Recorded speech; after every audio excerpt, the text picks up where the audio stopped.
Viewed live on your cable station, Channel 35. We can also be viewed live via webcast from the city's homepage or heard via council phone. Colleagues, it is now 10:25 a.m. and we have 8 members present, 2 shy of a quorum. But as is customary, this being Friday, we do have a number of special presentations and introductions to be made. I'd like to start today's meeting by recognizing Councilmember Reyes and Councilmember Villaraigosa. Thank you, Council President. Councilman Padilla. Members of the Council, on January 1st, 1998, Officer Stephen Gerald Gaida was fatally wounded in a New Year's confrontation with a gang member. 8 days following the shooting on January 9th, 1998, fellow officers, relatives, friends, and relatives said their final goodbyes to Officer Stephen Gerald Gaida in services attended by nearly 3,000 people, including fellow officers who stood to remember their fallen comrade. And like all these types of tragic events, family and loved ones are left behind. Members of the Council, with me today, I'd like for them to join us at the podium, are Brittany Gaida and Brandon Delp, Officer Gaida's children, along with family members Christine Hester, his mom, Margaret Hurley, his aunt, Kayla Jones, his niece, Laura, Brittany's best friend, and Steve Gaida Sr., his father. And while we have asked them all to be here today to accept a posthumous resolution honoring the work and life of Officer Gaida, we also wanted to talk about something good that has come from this horrible tragedy. Members, this past Wednesday, July 14th, the 4th annual Steve Gaida Memorial Golf Tournament was held, sponsored by the Los Angeles Police Department, together with the Police and Business Association of Hollenbeck area, as well as my office and the office of Councilman Antonio Villaraigosa. The event honors and is in the memory of Stephen Gaida. A portion of the proceeds from the golf tournament go into a trust fund for his 2 surviving children. But there is much more to it than that. You see, as an officer dedicated to the LAPD, Officer Gaida was also a man who was dedicated to his community and gave of himself. And today, 7 years after his passing, I am proud to say that Officer Steve Gaida is still giving to his community. As I said, a portion of the proceeds go to the children. What you should also know is that the remainder of the proceeds are distributed to a number of nonprofits in and around Hollenbeck area. And these nonprofits include the Lincoln Heights Sports Association, the El Sereno Youth Center, Salesian Boys and Girls Club, Lincoln High School, East LA YMCA, the Boyle Heights Senior Center, the LA Boys and Girls Club, the Hollenbeck Youth Center, and Plaza de la Raza. And for me, it's special because programs like the Boys and Girls Club, Lincoln High School, Plaza La Raza, they are all surviving on shoestring budgets. They all are overpopulated with many young people, and they're all suffering this crunch they keep feeling from the state budget cuts. So you see, members, today, Officer Gaida is still an important part of our Hollenbeck family, as well as our Hollenbeck community, and his family should be very proud to know that Steve Gaida is still making a difference. So truly it is with this in mind that we wanted to bring in his family. We simply wanted to say thank you on behalf of the children you are helping, and on behalf of the children you are going to continue to help. Thank you very much. But before we present this resolution, I'd like to ask my colleague, Antonio Villaraigosa, to speak. Antonio? Thank you, Councilmember Reyes. You know, members, when we think about our law enforcement officers, who more than 9,000 of them, who every day patrol our streets, walk our neighborhoods, protect our communities. Over the years, there have been those incidents that compel us to think about what it means for these officers to put their lives on the line every single day.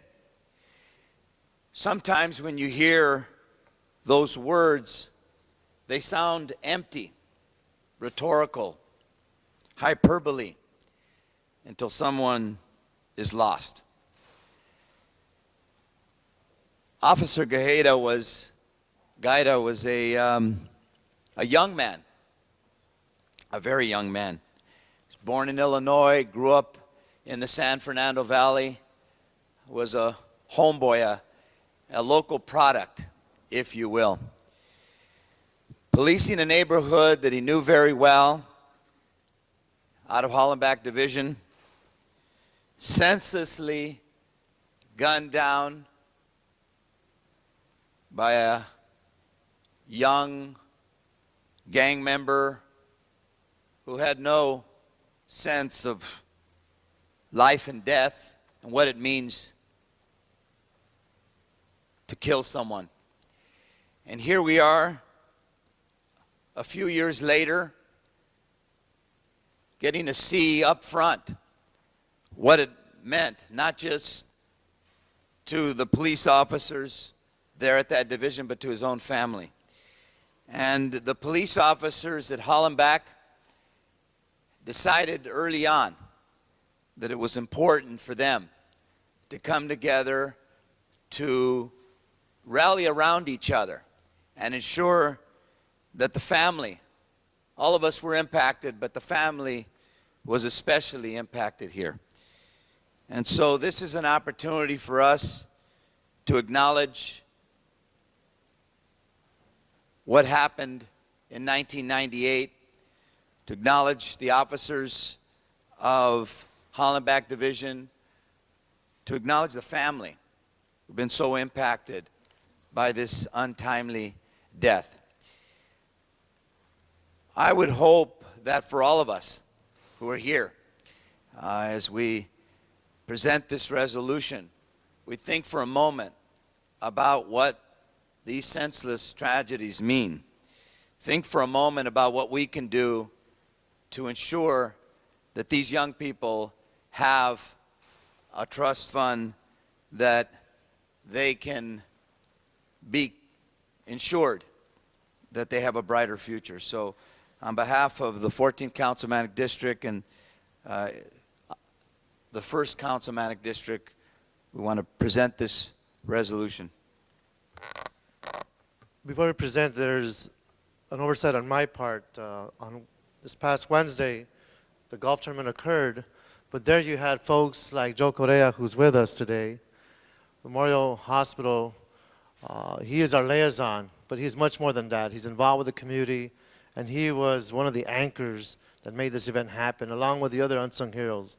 I have Captain Fierro, Elisa Corona, Teresa, Frank Wada, a lot of folks who put together this event in a very hot day. But there I saw in a very cheerful manner Steve Guida's mom, his family members gathered and having a great time.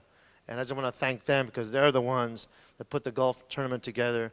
Both Councilor Villaraigosa and myself were the honorary chairs, but truly the officers and everyone that showed up made this event happen. I want to thank them. And I'd like to present this resolution on behalf of Councilor Villaraigosa and the rest of the council members. And I will get all the signatures to make sure they sign the certificate resolution. Come on up. I'd like to give this to you.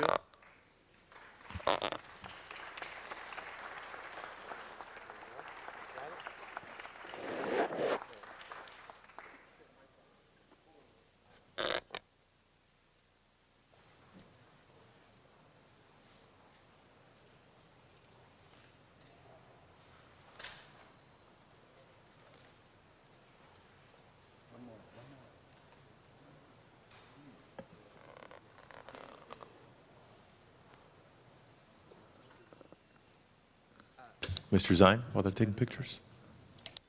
Thank you, Mr. President. I just want to express my feelings and sincere appreciation to the people of Los Angeles for what your dad did for the people of Los Angeles. I was a member of the organization for 33 years and I'm also a director with the Police Protective League. I know the close association the family has with the LAPD. It still remains. I know that when the memorial takes place in front of Parker Center, the family is there, and the members of the LAPD are always there and will be there with you. As your lives continue, as your education continue, as you move forward, the city of Los Angeles will always be with you and stand with you. And I know that tragedy has affected you, and it's hard to believe it's been so many years that that tragic evening took place, and how you've continued in your education, continued to live without that strength, that pillar, the dad who was there the entire time. But I know that the police family is there with you, the people of Los Angeles are with you, and I just wish that you remember that we will never forget. You will always be in our hearts and our thoughts, and we will be there for you as you continue through life.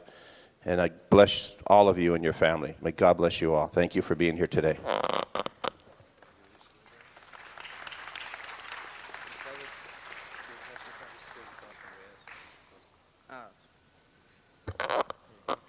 We'd just like to thank you for all the commitment that you gave to us for our golf tournament.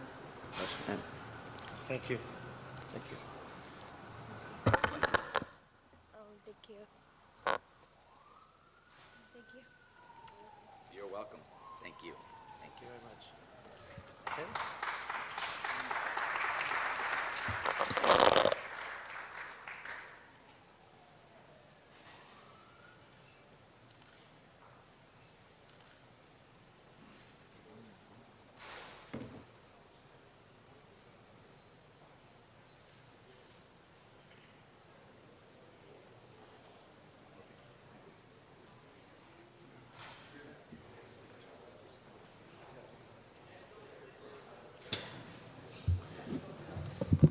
Thank you, Council President. Thank you, Mr. Reyes. Ms. Perry for our next presentation.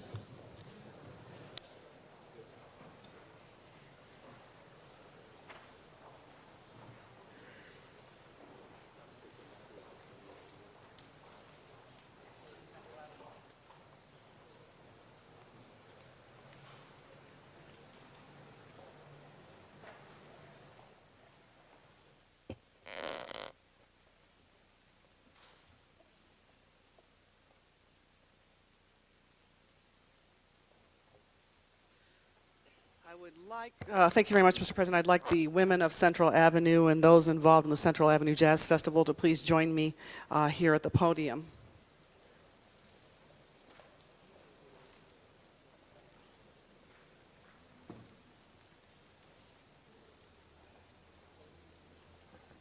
Hi, everybody.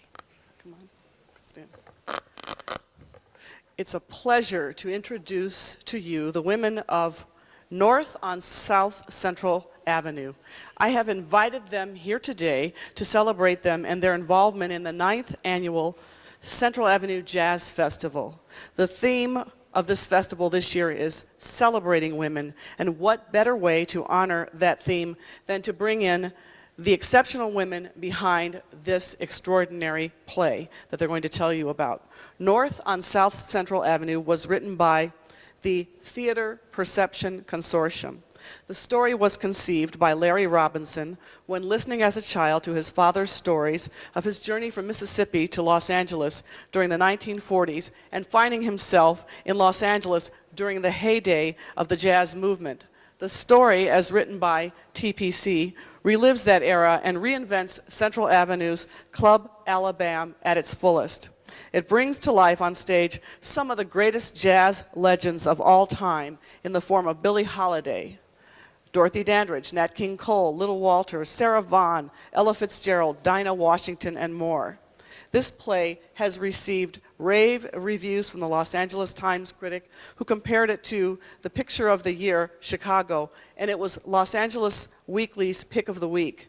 And recently it was nominated for 11 out of 16 2004 NAACP Theater Awards and was the recipient of 4 top awards: Best Sound, Best Costumes, Best Ensemble, and Best Director. Honorees Tanook and Carla Dupree Clark are 2 of the writers and producers of this production.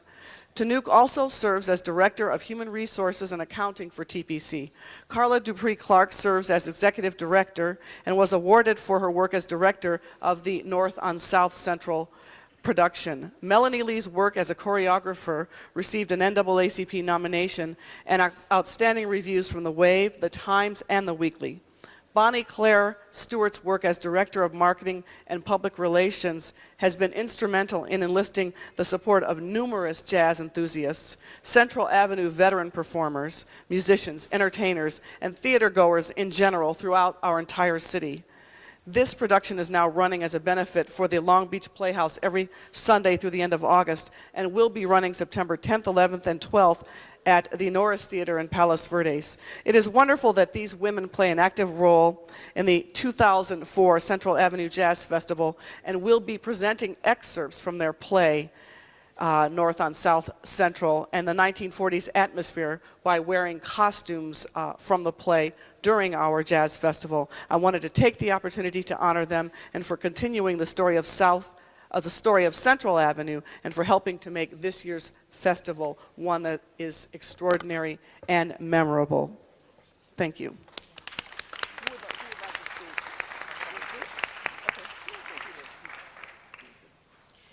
Mr. President, Councilwoman Perry, council members, distinguished guests, and visitors. It is indeed an honor and a pleasure to be able to stand here today and be recognized for the work and the contribution that this particular production is making in the lives of the Los Angeles community. We hope to continue and hope to be able to share more stories about the wonderful things that this city has to offer and the stories that are lying within. Thank you. And before you ladies leave, I have the Executive Director of the Dunbar Economic Development Corporation, Mr. Reginald Chappell, who would like to, I think, make a very nice presentation to those here. Thank you, Councilwoman. I've got flowers here for the North on South Central play and for the folks that are going to actually participate with us in the Jazz Festival this year. This is our 9th annual Jazz Festival that's been happening on Central Avenue in front of the Dunbar Hotel along the historic Central Avenue corridor. And there's not much written in the libraries or in books about Central Avenue or about Black Los Angeles. And so the more we do to preserve it and to introduce people to the history of Los Angeles and Black Los Angeles, the city will be better for it. And so I've only got 3 flowers this morning because I wasn't expecting 4, but perhaps I can get the next bouquet at the Central Avenue Jazz Festival. That'll be fine. All right. That'll be fine. Thank you. We'll do the certificates and pictures in the back if you could wait a moment. Okay, great. And then I have one more presentation. I need the materials. Thank you for the Ephraim song. The school board member. Yeah, you can come on up. Okay. And then I'll meet you in the back. Get your seats. Now we'll all go back together. Okay. Okay. Hey, Rocky. Rocky, you take this. Okay. Are you the only person who's going to stand up today? Yeah, I'm going to introduce. Oh, okay, great. All right. That's fine. Mr. Ludlow is attending another event, and so I'm just standing in for him. But the young people who are involved in this project do come from Council Districts 8, 9, and 10, so I feel very pleased to be able to have that opportunity. We have an opportunity today to see an excerpt from a musical entitled Ephraim's Song, created and directed by Mark Swinton. The executive producers of this film are Bruce Willis, Cedric the Entertainer, and Los Angeles Unified School Board member Marguerite Lamott, as well as Stephen and Carrie Odell. Ephraim's Song is made up of a cast of students from 12 high schools here in the city of Los Angeles. Many of the students in this film have never acted before. It is part of a pilot project, the Los Angeles Youth Arts Academy, with the strong support of the Los Angeles Unified School Board member Marguerite Lamott.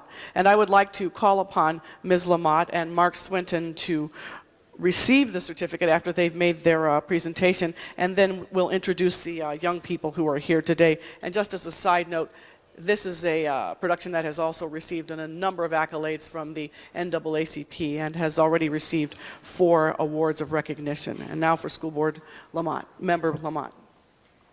Thank you so much, Councilwoman Perry. To the President and members of the Council, it seems to be a morning for performing arts here in the chambers with the last presentation that was made. We have found that the performing arts will save lives of youth. And because of that, the Los Angeles Unified School District and I strongly support and are proponents of the arts.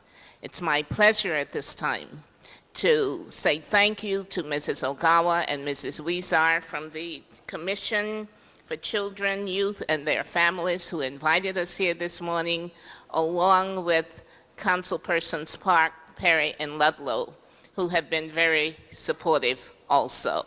At this time, I'd like to present to you the writer and the director of this production, Mark Swinton.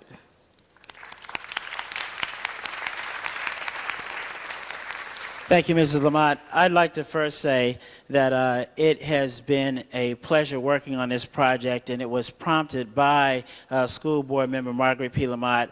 And as I was a teacher in this school district, it is always important when you have someone from the school board or anyone in administration who supports young people being involved in things outside of the classroom, because it is definitely the extracurricular activities that fill up idle hours that help a lot of our young people to go and have great life experiences that will help them in areas of discipline and work ethic.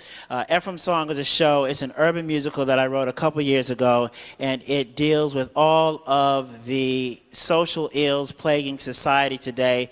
The story is about 3 foster kids who changed the world. And in Ephraim's Song, these 3 foster kids are 3 students in high school who many times would get looked over and people would ignore and just see them as some misfits who would probably not be successful. But in our drama, which is a fiction, these 3 foster kids end up on the cover of Time magazine. And so that's a basic setup for you. We're going to do a couple numbers for you today that will, I guess, enlighten you a little bit and give you a little bit of a flavor as to what our show is like. Today we're just going to stand and sing, obviously, because we don't have a stage here, but we're going to definitely try and do the best we can for you. So I'd like to invite the cast to come forward. The show opens, it opened last week to a gala opening and a big media event on July 8th, and the show runs through July 18th. There's a show tonight at 8, tomorrow 2 p.m. and 8 p.m., and on Sunday at 3 p.m. I'd also like to add that our 2 p.m. show tomorrow, which is a matinee, any young person who has a 3.0 grade point average or above will be admitted to our show for free.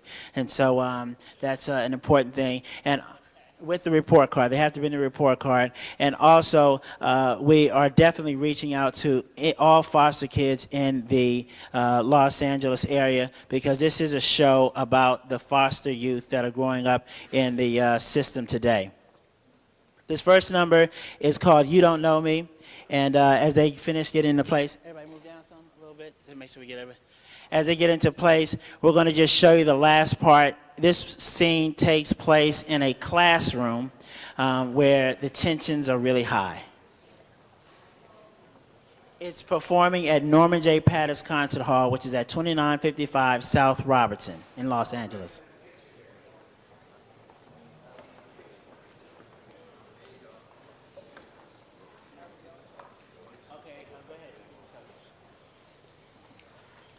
Where's your homework, mister? Damn, Miss Washington, why you bugging? Don't use that language in here, sir. And you were just talking about my butt? But I ain't even tripping, no, because all females can't resist talking about my behind.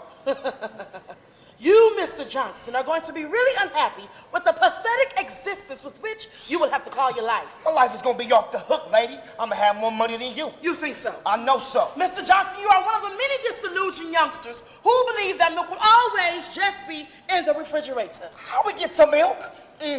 See, there are some people in our community who want to live in a clean house, but don't like to clean up. So what you trying to say to me, man? I'm trying to say that I wish your mama would do her job so that I can do mine. Don't talk about my mama like that. So now you want to get defensive. Now you want to take up for her. But you come in here every day and misrepresent her. You are the one that disgraces your mother, not me. And Miss Washington, you don't know me. You don't know me. None of y'all know me. So don't try to judge me. 'Cause if you turn me inside out, I think you gain a new respect. 'Cause my mama,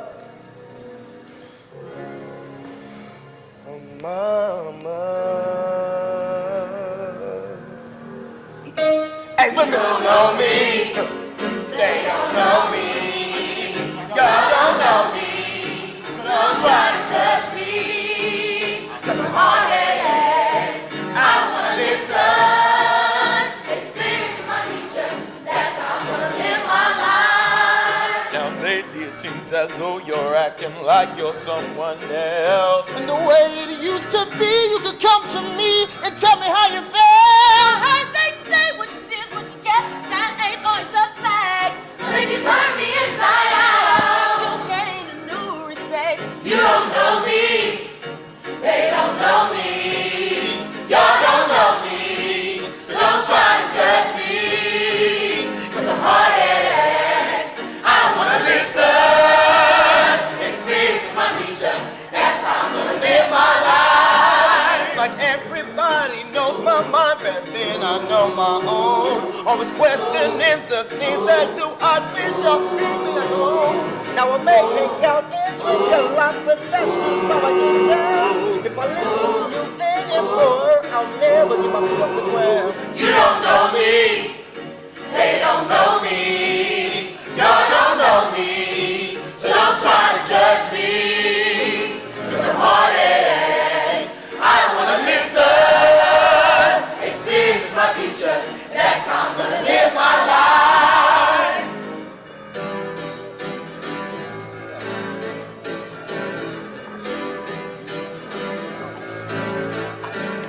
You think you know me, but you don't.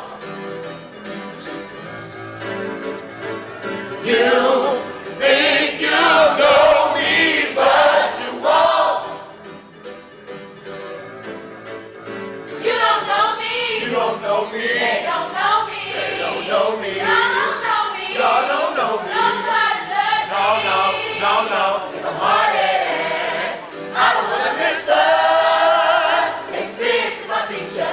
That's how I'm gonna live my life. You don't know me. You don't know me. They don't know me. They don't know me. Y'all don't know me. Y'all don't know So me. don't try to judge me. No, 'cause I'm hard-headed.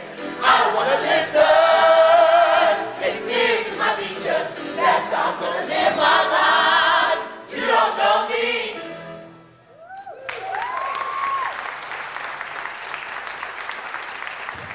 And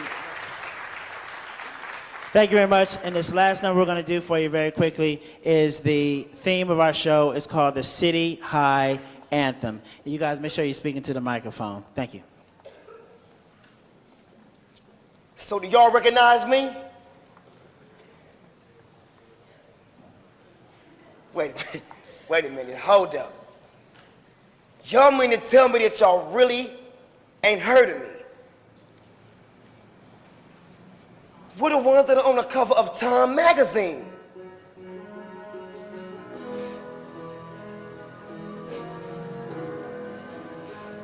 And the headline read, "The Lost Generation has found itself." I still can't believe our plan really worked. I mean, we just had so much opposition. And nobody believed that anything good could ever come from any of us.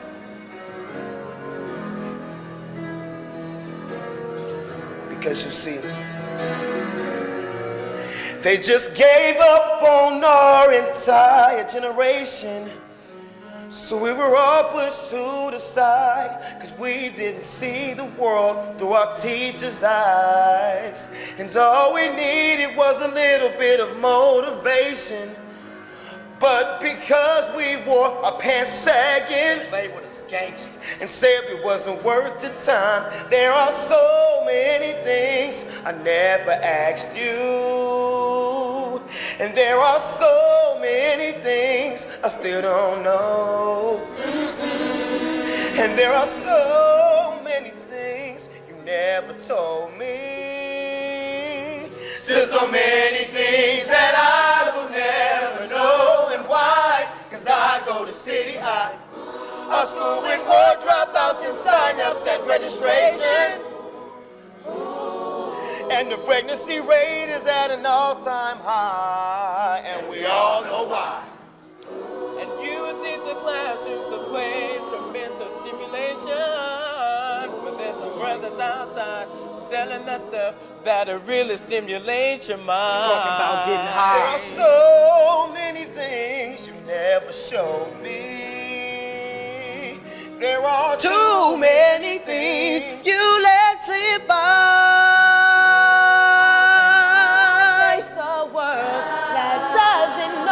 That doesn't even know me. A world that doesn't care whether we live or die. And why? Cause we go to City High, A school where they tell us our test scores are really low. and I am afraid to walk down the hall, so I pretend I'm hard. Now you would think a girl could be a lady. You can be a lady. There's always someone trying to hurt, so I give attitude. It keeps me safe. There are so many things I have to deal with. There's no one I can talk to, so I fight my battle all alone. And now I can't even give myself a pat on the back, so I can survive at City High. How can we face a world that doesn't know us? A world that doesn't care whether we live or die. We don't need your education. We don't want no pacifier. We are the leaders of your nation. We're gonna make sure the world survives. There ain't no justice, there's just us. What happened to the meaning of in God we trust? So as we get older and our children grow up, we ain't gonna teach them what y'all showed us. Too many babies dying before they're born. Lord, ain't that the truth? Too many young ladies crying with a daddy in the house and not Now a y'all father know in the there's a home. And what about all the young soldiers being led astray? By this negative music. What happened to the Isaac Hayes and the Curtis Mayhews and all the Marvin Man, Gaye. we really need him today. There were so many things that need explaining, but you said it was too late for me to learn. You were supposed to be my shelter when it was raining, but instead you left me out here all alone. So I gotta make it on my own. There is so much you never taught us, but it's okay, we taught ourselves. We are the leaders of your nation. We're gonna make sure the world survives. There ain't no justice, there's just us. What happened to the meaning of in God we trust? So as we get older and our children grow up, we ain't gonna teach them what y'all showed us. For people who did believe what we could do to change our future, you knew the world was in our hands. Help build them strong so that they can withstand all the pressures, all the wars, all the prejudice. And when others were sure we couldn't fight the stress of life, but for those of y'all who didn't believe, listen to my words to you. Listen to your children sing. We don't need your education. We don't want no pacifier. We are the leaders of your nation. We're gonna make sure the world survives. There ain't no justice, there's just us. What happened to the meaning of the God we trust? So as we get older and our children grow up, we ain't gonna teach them what y'all showed us. We don't need your education. We don't want no pacifier. We are the leaders of your nation. We're gonna make sure the world survives. There ain't no justice, there's just us. What happened to the meaning of the God we trust? So as we get older and our children grow up, we ain't gonna teach them what y'all showed us.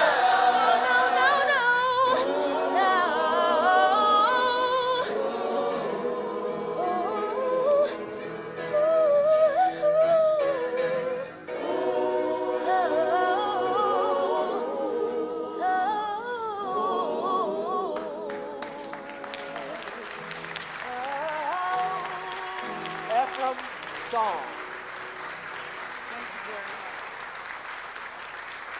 Thank you very much to all of the performers, students from the Los Angeles Youth Arts Academy.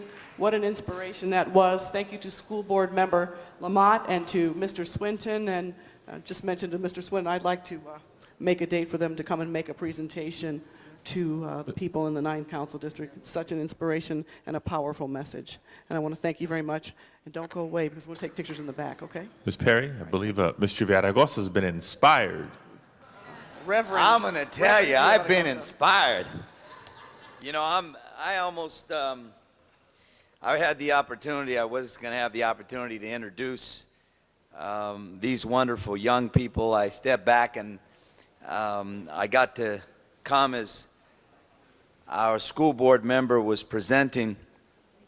But let me just tell you, for those who do believe that we're in dangerous times and times that where we have to wonder about where the future is going, you look at these beautiful, beautiful, talented young people, and make no mistake about it, this city is alive with talent, and our future is bright with the kind of young people that we have here today.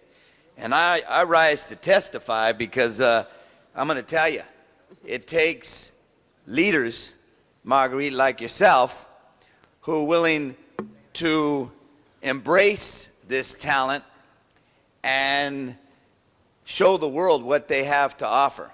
And I'm going to tell you something. As someone who grew up in a tough neighborhood, high school dropout, kicked out of school before that, without a father, in a home of domestic violence and alcoholism, I know about people giving up on me. And I can tell you that with efforts like this to harness and embrace the talent in this city, we're in good hands. And I look forward to coming to see Ephraim's Song, this urban musical, and take it on the road with us, because there's a lot of talent in this city, and we thank you all so much for being here today. Thank you. Mr. Labange. The great thing about life is to be inspired. As Mr. Villaraigosa, you inspired me because you spoke so well about the young people. And the beautiful thing is that you're here, and we thank our school board member who has one of the toughest jobs of anybody in town. Give Ms. Lamont another great hand for her leadership on that. But also everybody who's involved in the production. Somewhere along the way, someone puts their hands out to help you. And your hands have been touched by someone, the leader, the musicians, those who've coordinated, those who've orchestrated. That's very important. And I like to see the younger people here too, who are there, because it's a teamwork effort of young people who are working on this play. So I just wanted to salute you. Antonio, were you in a play when you were in high school before you left early? I was trying to stay in high school, man. I made one play. I made one play, Hansel and Gretel, an old tale. Which one were you? Yeah. I represent Hollywood. That's why they love to ask those questions. You got it, Greg. I just tell you, it's great to see you all here today. And I hope if you have an extra moment to climb to the top of this building, to Tom Bradley. Elevator take you all the way up. Tom Bradley Tower. Tom Bradley was a great man in this city who served this city for over 50 years as a police officer for the Los Angeles Police Department for 20 years, as a council member for 10 years, and as a mayor of this great city for 20 years. And he asked me to come to City Hall first as a member of his youth council almost 30 years ago. And I'm here today a lot in part by that hand that Tom Bradley put out to me. So I hope you can visit the tower before you leave the building if you have time, and look out to this great city of ours, from the great mountains of the San Gabriels, far reaches down to San Pedro and out to the San Fernando Valley. Mr. President, thank you for allowing me to congratulate this fine group and wish them well on their production. Let's give them all another great hand. Thank you very much.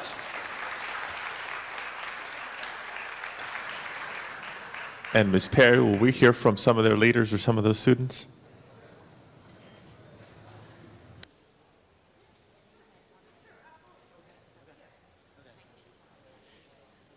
Well, really quickly, I'll just have some of our seniors come forward. I want you to know that this group of young people, they have to work very hard. They have to keep their grades up. They have to respect all their teachers at all times. We check their grades weekly. When we have a rehearsal, if the rehearsal starts at 7 a.m., they cannot be 1 minute late. They are expected to be there early and to always keep a great discipline and a work ethic. And as a result of that, our efforts, we have quite a few young people. I want all the seniors to come forward. Another thing that we demand is that every senior have a plan after they graduate. And so I'd like our seniors to come forward and tell you what they're going to be doing next year. Good morning. My name is Theodore Tinson, and I'll be attending Syracuse University this fall on a full scholarship. Good morning. My name is Terrell Sales, and I will be attending Pepperdine University on full scholarship. Good morning. My name is Deontay Ward. I'll be attending Clark Atlanta University. Good morning. My name is Leonard Harmon. I will be attending Southwest College. Hello, my name is Amber Madison. I will be attending to El Camino College. Hi, my name is Shamika Smith. I will be attending Santa Monica College and hopefully transferring to UCLA. Good morning. My name is Aaron King, and I'll be attending Cal State Dominguez Hills. Good morning. I'm Deja Jones. I will be attending SMC to transfer to Columbia. My name is Larry Powell, and I'll be attending Carnegie Mellon University. Hello, my name is Michael Roberson. I'll be attending Pasadena City College, hopefully transferring to Juilliard. Thank you. Hi, my name is Jamar Neighbors, and I'm going to Santa Monica College and transferring to UCLA. Good morning, my name is Steven Vasquez, and I'll be attending Howard University. Thank you very much, Mr. President. Thank you very much. Colleagues, let's take just a 5-minute recess here, as I know we have a big group of students and some pictures to be taken. 5-minute recess before we continue with the council meeting.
back to our meeting of the Los Angeles City Council for today, Friday, July 16th, 2004. We've conducted the presentation segment of today's agenda. Mr. Clerk, would you please call the roll?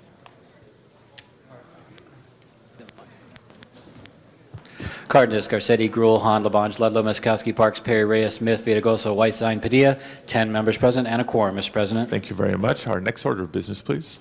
Approval of the minutes. Mr. Zion moves and Mr. Labange seconds. Commendatory resolutions for approval. Mr. Cardenas moves and Mr. Smith seconds. Mr. President, do you wish to take public comment at this time? Let's go through the agenda, dispense with consent items, and we'll take public comment as the first order of business after that. On the regular agenda, item 1 is a public convenience or necessity item in Council District 13. A motion is required to grant the application. We do have cards on that. We'll call that item special. Okay. Next item, please. Items 2 and 3 are items for which public hearings have been held. On item 2, a public hearing was held in the Housing Committee, and that report has been distributed to all members. Okay, items 2 and 3 are now before us. Members, public hearings have been held in committee. A motion from the floor would be required to reopen the public hearings. Seeing no such motion, are there any requests for specials, items 2 or 3? Seeing none, let's open the roll on those items, close the roll, and tabulate the vote. 11 ayes. Those are approved. Next items, please. Items 4 through 12 are items for which public hearings have not been held. 10 votes are required for consideration. Without objection, items 4 through 12 are before the City Council today for consideration. I do have cards at item 11. We'll call that item special to hear from members of the public. On the balance of the items, I do not have requests from members of the public to address the Council. Public hearings are open. Public hearings are closed. Requests for specials, beginning with Mr. Cardenas. Item 8 special. 8 special by Mr. Cardenas. Mr. Zine. Item 12, I'd like to move with the amendments. Mr. Zine with, is that a 12A? What Those amendments are were you technical amendments that have been submitted to the clerk. Okay. Yes, I believe it was 12A. It's 12.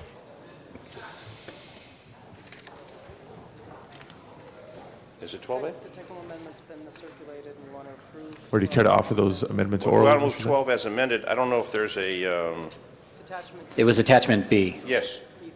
That has been distributed to the members? It has been distributed. Okay, colleagues, without objection, we'll consider item 12 as amended. Unless there's any further discussion on that. Any other specials? Okay. Seeing none, let's open the roll on the balance of the items, including item 12 as amended. Let's close the roll and tabulate the vote. 12 ayes. Those are approved. Next item, please. That would take you back to public comment. Okay, public comment for today's meeting. An opportunity for members of the public to address the council on matters within our jurisdiction but not appearing on today's agenda. And let me call forward first as a group from the South Central Farmers, Felipe Santos Gerardo, Jesus Esparza Macías, Luis Morales, Miguel Ángel Pérez, Pedro Ramírez Silvas, Ediogenes Luvianos Rumbos, Teodoro Sánchez, Vicente Cuoro, Víctor Maravilla. Go ahead. Muy buenas tardes, señor presidente municipal. Good evening, Mr. Municipal President. Señoras y señores Ladies and concejales, gentlemen, hemos venido, este grupo de campesinos que estamos, para que los apoyen y los dejen esas tierras para cultivarlas y sembrar productos. Las tierras no las queremos para negociar.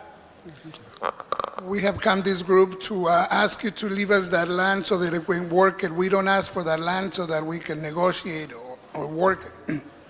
Ahora las queremos porque ustedes saben que hay muchas familias bajo de recursos que tienen sus niños. We want it because you know that there's a lot of families that are low income and they have their children. Y lo que ganan no les alcanza para mantener esos niños. And what they earn is not enough to support those children. Por eso queremos que los dejen las tierras para ayudar a la gente económicamente. That's why we want you to leave us that land so that we can help the people economically. Ahora, señor presidente y concejales, este grupo de jóvenes, yo de corazón les prometo y les digo que los ayuden para que ellos se ganen la vida honradamente. Now, this group of young people, I ask you from my heart that let them and they will work and they will do their job honorably. Ahora también quiero que me disculpen si esta vez he venido y le he dicho una mala palabra, discúlpenme. I want you to excuse me if I've come this time and I've said a bad word. Please excuse me. Y se los digo porque yo soy como un burro, no sé leer ni escribir. And I tell you this because I'm like a donkey. I don't know how to read or write. A veces cometemos errores y por eso les pido disculpas. Sometimes we may make mistakes, and that's why I ask you for your forgiveness. Y muchas gracias por estarme atendiendo lo que le estoy dedicando para ustedes, señor presidente y concejales. Thank you very much for attending to me and listening to me, Mr. President and council people. Y este grupo de campesinos pues, venimos a luchar para que los apoyen. In this group of farmers, we come to fight so that you can support us. Y muchas gracias. And thank you. Gracias. Solo otro minuto por Thank el you. grupo. Just one more minute. ¿No? Perez, Los Angeles Land Use Coalition. Again, for the record, one more day, campesinos from 41st and Alameda shows their heart and their minds and respect for the earth. Those who work the earth own the earth. Again, aquí estamos y no nos vamos. Tierra, libertad. Okay, our next speaker is Rusty Miller, followed by Walter Bechtel.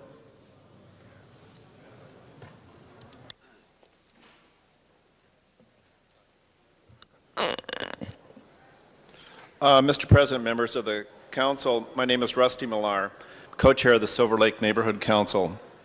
And I spoke with many of you several months ago pertaining to the DWP water rate increase. And several of you, including Councilmember Smith and Cardenas, had reservations that even the 11% increase may not be justified. On Thursday, I read in the LA Times about how the PR firm hired by the Department of Water and Power looks at the department as a cash cow. I find this quite troubling, and I get mad when there's no accountability for something like this. It appears that there's no one in charge at the Department of Water and Power. Where does the buck stop? No accountability, 8,100 employees, and no one is guarding the hen house. Once again, why does the Department of Water and Power need an outside PR firm when they have 23 staff employees to deal with PR events? Why does the DWP need to spend $750,000 to be a sponsor for the Los Angeles Dodgers? Where are the residents of Los Angeles going to get their water and power? Pacoima? I mean, some other city. You're there too, yeah. This is the department that is completely out of control, and no one is in charge. There's no accountability at the top. If all this, and as I quote Mr. Salas in the Times, a complete surprise to me, then I wonder what other surprises are out there from this department. If he is not watching what is going on and his deputized staff is not, then who is? If I can ask you to conclude, please. We have other speakers waiting. Yeah, okay.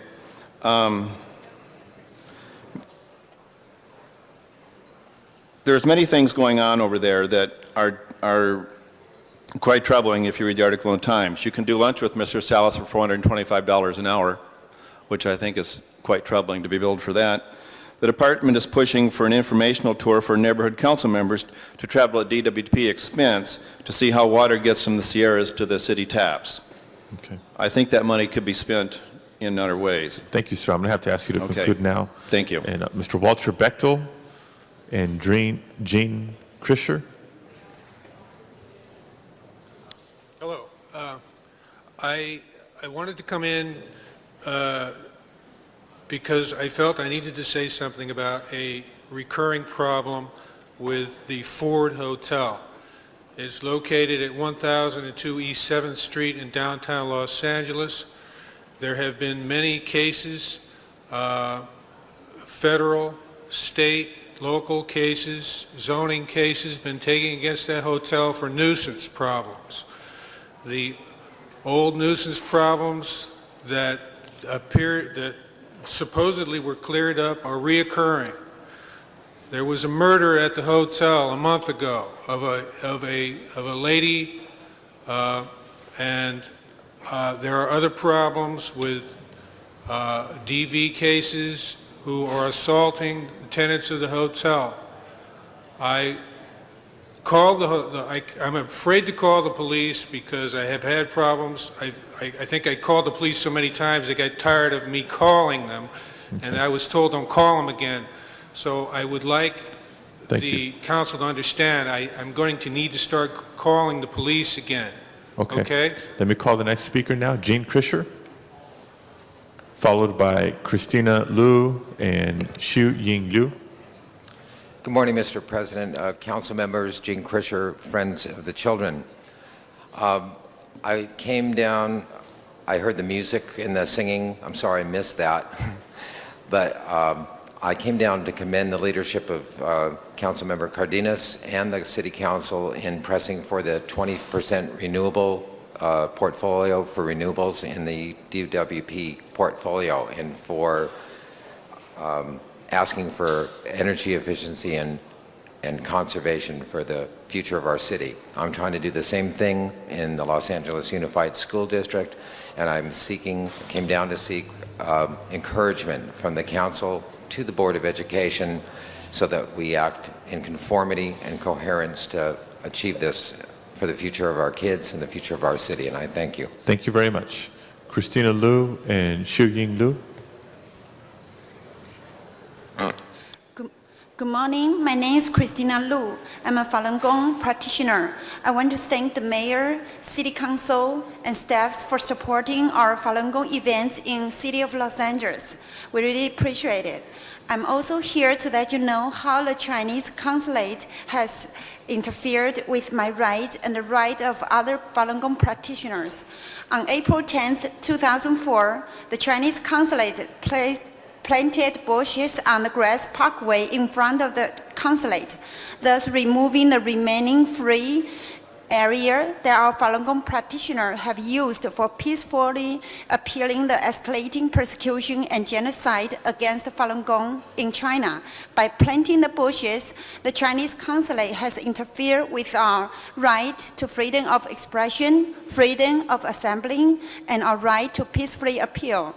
The city inspector told us that no permit were obtained for planting the bushes or shrubberies, and that we can only conclude that it was therefore done illegally without obtaining the necessary city permits. We again asked the city council to return the parkway to a flat lawn area before it was illegally planted over with bushes. We ask this of you on behalf of millions of Chinese citizens that has been persecuted in China who have no means of appeal available to them. This little area in front of the Chinese consulate was being used to appeal for the halt to the genocide based on primarily on the jealousy of one man, Jiang Zemin. The city council, by ignoring and not taking action on this matter, is in effect supporting Jiang Zemin's effort to stamp out all peaceful appeals, not only in China, but also in every country of the world, including the United States. Thank you, ma'am. Let me America. ask you to conclude, please. We have one Thank you. other speaker. Consulate is in my district. I'd love to have that information so I could assist it anyway. Xu Ying Liu, did you wish to speak? Xu Ying Liu.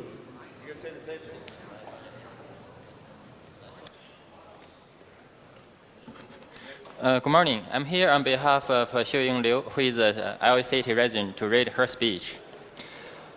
My name is Xu Ying Liu. I'm a Falun Dafa practitioner. And I live with my husband in Miss Cindy Missy Kuski's district number 11. In addition to Christina Liu's comments, I would like to give a short reference about Falun Dafa. Falun Dafa is also called Falun Gong. It is an ancient mind-body practice involving gentle, slowing moving exercise, meditation, and character improvement based on truthfulness, compassion, and tolerance. In a few short years after it was first introduced in China in 1992 by Master Li Hongzhi, it became the most popular Qigong practice in the history of China, with up to 100 million Chinese citizens practice it by the year 1999. The former president of China, Jiang Zemin, decided to ban it, in part because the number practicing it exceeded the number of members in the Communist Party. A civil lawsuit in the United States was filed against the former Chinese President Jiang Zemin. He is being sued for genocide, torture, and crimes against humanity for his primary role in the persecution of millions of Falun Gong practitioners in China. May I ask you to Similar conclude, lawsuits- please? May I ask you to conclude? Similar lawsuits have been filed in at least 10 other countries. In addition, other top officials are being sued for their roles in the genocide. Thank you very much. Thank you very much. This concludes public comment for today's meeting. Mr. Clerk, before proceeding to the next item, may I request that item 2 go forthwith, please? And let me ask you to move to the next item. Item 1 was called special inasmuch as there were cards from the public and a motion is required. Okay, I do have a card from Mr. Steve A. Stewart, Jr. Is Mr. Stewart still here? Please come forward at this time.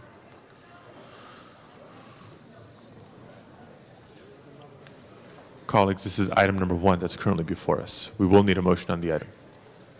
Good morning, Go ahead. President and Councilman. I would just like to say that I'm in total support of this project. Thank you. Okay, thank you for your brevity. Members wishing to be heard, Mr. Garcetti. Make a motion to move the recommendation, please. Okay, Mr. Garcetti moves approval. Let's open the roll, close the roll, and tabulate the vote. 12 eyes. That is approved. Next item, please. Item 8 was called special by Councilmember Cardenas, and amending motion 8A has been distributed. Mr. Cardenas. Mr. Cardenas, item number 8. I move the amending motion on item number 8. Okay. Any further discussion? It's been distributed. If not, then without objection, we'll consider item number 8 as amended. Let's open the roll, close the roll, and tabulate the vote. 12 eyes. That is approved. Next item, please. Item 11 was called special inasmuch as there are cards from the public.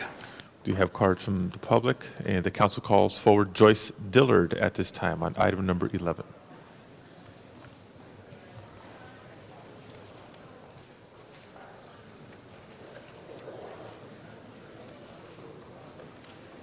Yes. Joyce Dillard, a resident of Lincoln Heights. I've passed out, or had the clerk pass out, a letter relating our objections to waiving any highway compliance and sidewalk compliance for this project. The project name is Las Villas Inc., which I admitted from the letter. I've also talked to someone last night who did see the trees being removed, so they have removed the trees in front of this project, whereas the rest of Broadway's already been planted. Here is a stack of signatures that were against this project to begin with. See how large it is? We lost the appeal. We as a community are very concerned that our children be taken care of properly.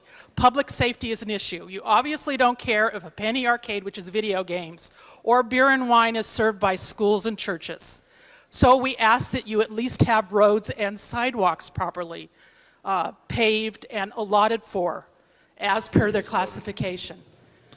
This is right across from the high school. We expect a lot of congregation of children. It's a bad sidewalk as it stands now, and we feel the taxpayer burden is enough. The letter is carbon to the transportation committees, the specific representatives for the federal and state, as they will now receive everything related to expense we feel is improper for our community. Again, you did a great job on the cyber cafes. What about our neighborhood? Thank you. Thank you. This concludes public comment for this item. Mr. Reyes. Thank you, Council President. I just rise in support of this motion. This really is an effort to make sure we maintain that safety element for our kids. It is an area, Lincoln Heights is going through a tremendous change. We're 20,000 people per square mile in this area now, and it's growing. And to have these kinds of facilities that serve our communities is vital, and I ask for your support and pass the motion. Thank you. Okay, thank you, Mr. Reyes. Any further discussion? Seeing none, let's open the roll on item number 11, close the roll, and tabulate the vote. 12 eyes. That is approved. And I believe Mr. Zine wishes to be recognized. President, I need to reconsider item 12, please, for a further amendment. Okay, let's open the roll on reconsideration of item 12, close the roll, tabulate the vote. 12 eyes. Okay, it's now back before us. Mr. Zine? Thank you. On item 12, where we have number 2, the current language is incorrect. It needs to be modified to read, resolve that subject to provisions adopted in the 2004-2005 budget action. And we need to remove all positions noted herein are exempt from one-time hiring freeze. We need to remove that sentence and include the previous statement subject to provisions adopted in the 2004-2005 budget action. And this deals with the requirement that sufficient funds be in that department, and it deals with the actual agreement that we had in the event we need to hire additional folks in the different departments. So request that that be made. And the clerk noted all that? I've got the tape. Oh, got the tape, okay. And if Thank you you. could provide it in writing, I'm sure they'd appreciate that as well. We'll give you documentation to support that. Thank you. Any further discussion on amending item 12? Seeing none, then without objection, let's open the roll on item 12 as amended, close the roll, and tabulate the vote. 12 eyes. That once again is approved. Mr. Garcetti? Yes, can we do number 2 forthwith, please, Mr. President? That has been sent forthwith. Colleagues, if there's anything, not anything further at this time on the regular agenda, let me ask the clerk to please temporarily recess the regular meeting and call the roll on the special meeting. Cardenas, Garcetti, Gruel, Han, Labange, Ludlam, Miskowski, Parks, Perry, Reyes, Smith, Vitagosa, Whiteside, Padilla, 13 members present and a quorum. Thank you very much. The special meeting is now in session. We do have a one-item special meeting. Public hearing has not been held. Let me ask Joyce Dillard, who has submitted a speaker card, to please come forward on this item. Again, I'm a resident of Lincoln's Heights in the Hollenbeck police community. We're very supportive of Hollenbeck in our area. In fact, some officers that come in from other areas are very surprised how the support is. They assume we don't believe in police, and we do. But there are problems. The item I spoke just before, Las Villas Inc., is one of them. Gambling and liquor in a school and church zone is no reason to ask for more money for public safety. Neither is the Wall Los Memorias, an AIDS monument funded by taxpayer money in Lincoln Park, which is one of the parks highest in sexual crimes, my understanding. I don't know if I have the proper word there, but in that area, and in an area full of sex offenders for Megan's Law. So in essence, by some of these motions passed with taxpayer dollars, federal community development grant fund, state monies, and city monies, you're creating public safety problems. To go to ask the public to foot your mistakes is wrong. And again, we're not going to just fight on a local level. We're going to fight on a state and federal level, a media level, whatever level it takes for people to understand that our area is concerned about raising their children properly. We're concerned about economic development. We are one of the poorest areas in Los Angeles, and that should be a concern of yours also. If there's a project that may have potential, and I'll repeat, Las Villas was one of them, if it was properly located. But again, your concern isn't for public safety, it isn't for the community. So we object to having a measure like this on the ballot for the property tax owners or the property owners to pay more property taxes. Thank you. Thank you very much. Members wishing to be heard on this item, beginning with Mr. Garcetti. Thank you very much, Mr. Padilla. And colleagues, today we have the option to keep our options open. This Tuesday, the Board of Supervisors will decide, and I want to thank so many people for their strong support. Council President Padilla, we've both called, of the 88 cities out there, I think most of the 87, and had a historic coalition over at the Board of Supervisors. Cindy Misikowski, who early on helped lead with this, and there's been so many other people, whether it's Tom LaBonge, whether it's Janice Hahn, who was keeping her eye on this and making sure we would keep our options open should we want to do a citywide initiative if the county one doesn't go through. Co-chairs and other supporters, Mr. Smith, Mr. Reyes, Mr. Zine, people have really come out in strong support of the idea of making sure that we strengthen our public safety. We have half the police officers per person that New York does. We have, unfortunately, very few funds that go to crime prevention and intervention. This is a very straightforward deal, hopefully at the county level, that says to taxpayers that if you will entrust us with a half-cent sales tax, we will baseline what we spend on public safety right now. We will not switch it out. This is not a budget trick, but we will only spend this additional money on additional public safety needs, hiring new officers, crime prevention and intervention programs, equipment for Homeland Security, which Mr. Weiss and others have been so articulate about. Today, colleagues, this is not voting to put this on the ballot as a city initiative. It's keeping the option open and making sure that if next Tuesday, and we feel optimistic about the Board of Supervisors putting it on the ballot on Tuesday, but should they decide for some reason not to, that the city would still have the option of being able to move forward on a city-based sales tax that would give us that flexibility. Again, this does not lock down what that looks like, but it makes it that if we made that decision on Tuesday, we would literally have a day or two to make that decision. At least we can have some of the studies and the cost impacts done over this weekend. So should that day arrive on Tuesday, we will be able to make the best decision that we can. So I urge your support today. I thank everybody for their strong support of what we've been doing at the county level. And hopefully we can move on with this today. And next week, we won't even need to go back and move on this at all. Thank you.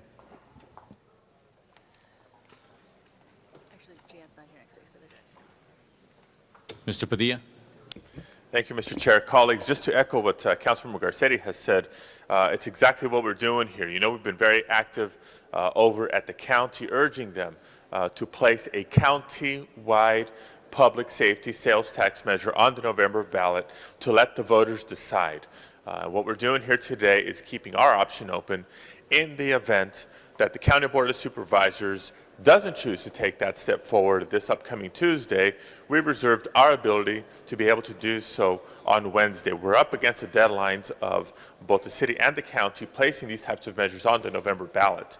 I'm very hopeful, and I think it makes a lot more sense for us to do it on a county-wide basis because it means a lot more resources. It means more regional planning and coordination. As we know, crime and criminals don't respect jurisdictional boundaries. So I think it makes a lot more sense for us to go on a county-wide basis.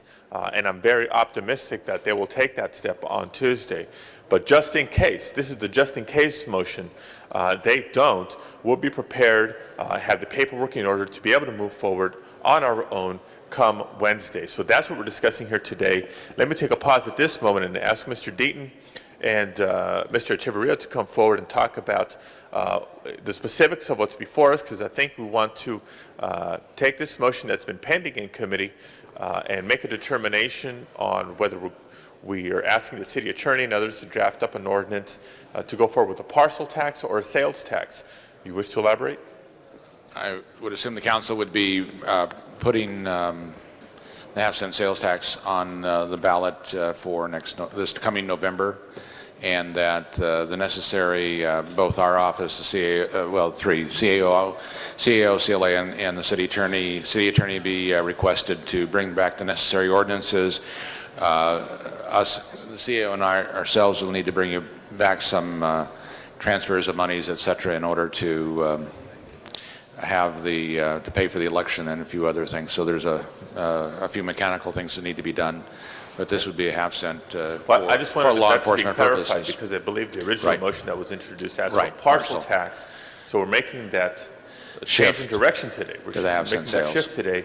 So our amending motion, or however the clerk wishes to resolve it, that's my amending motion or substitute motion, should reflect what Mr. Deaton just said, and that should be the Request the city action. attorney to bring back the necessary ordinance and other materials, resolutions, and ordinances both on the half-cent sales tax and the election, and to request instruct the CAO and the city chief legislative analyst to come back with the necessary financial instructions. Mr. City Attorney, anything further? Nothing to add. It's correct. It's a half cent sales tax as opposed to a parcel tax. Okay. Thank you very much. Colleagues, urge your support. Thank you, Mr. Weiss.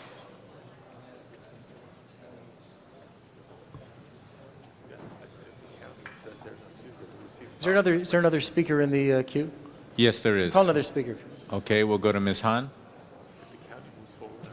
Thank you, Mr. Chairman. Colleagues, I'm here to really applaud what we're doing today because this proves to me, and this I think proves to all the residents in Los Angeles, that we are very supportive of this half-cent sales tax being put on the ballot for voters to decide.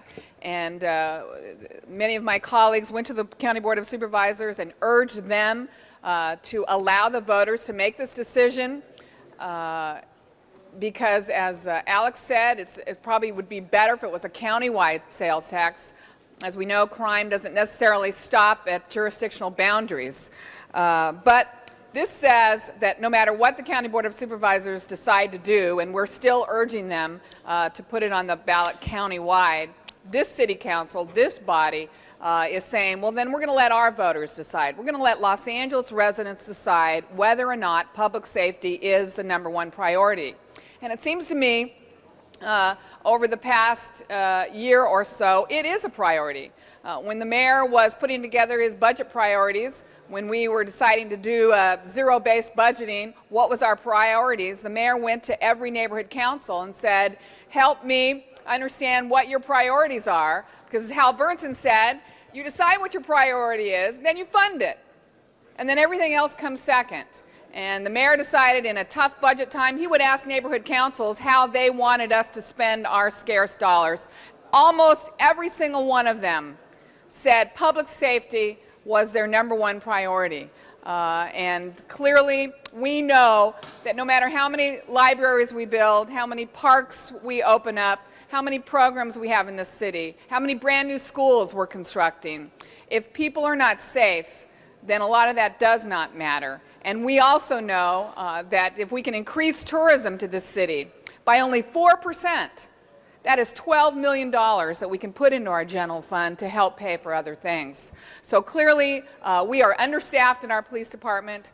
But you know what else I like about this? And again, we're going to let the voters decide. But what else I like about this is besides hiring more police officers, it's clear that the public also feels there's other strategies to fighting crime besides just hiring more police officers, and that's prevention. And a part of this money will actually go towards preventing crime in the first place, such as gang prevention programs. And I think that is something the public wants from us. That's something they demand, and that's something they are smart about, that there's a lot of strategies to fighting crime, but certainly it starts with having enough police officers to respond in a timely manner. So I applaud Eric, and we're making sure we're paying attention to this. We're paying attention to the deadline, and we would like to begin moving forward to drafting the language and making sure that if the Board of Supervisors decides for whatever reason that they do not want the county residents to vote on this, we're going to make sure that our residents have an opportunity to decide whether or not public safety is their priority and whether or not they want to pay a half a cent in a sales tax for it. Thank you. Thank you. Now, Mr. Weiss. Thank you, Mr. President. Mr. Deaton and Mr. Echeverria, if I could just ask you guys a question. Where'd Mr. Deaton go? There he is. And while you're getting there, I think this is a good idea. I'm glad we're doing it. It's necessary but not sufficient, and I think we all agree on that. What we want is a countywide is the opportunity for countywide voters to make this determination, because the burden ought to be spread equitably on businesses and consumers throughout the county, and the need for law enforcement is a countywide need. It's not a localized 480 square mile need. It's a 3,000 or 4,000 mile square need. My question for you gentlemen is the following, which is, hypothetically, if this measure is put on the LA City ballot, LA City voters support it. If, hypothetically, the Board of Supervisors decides in the short term not to put a similar matter on the ballot, but perhaps they get religion, they see that this measure is, so to speak, they get whatever you can't get if you can't get religion in government anymore. They get that other thing.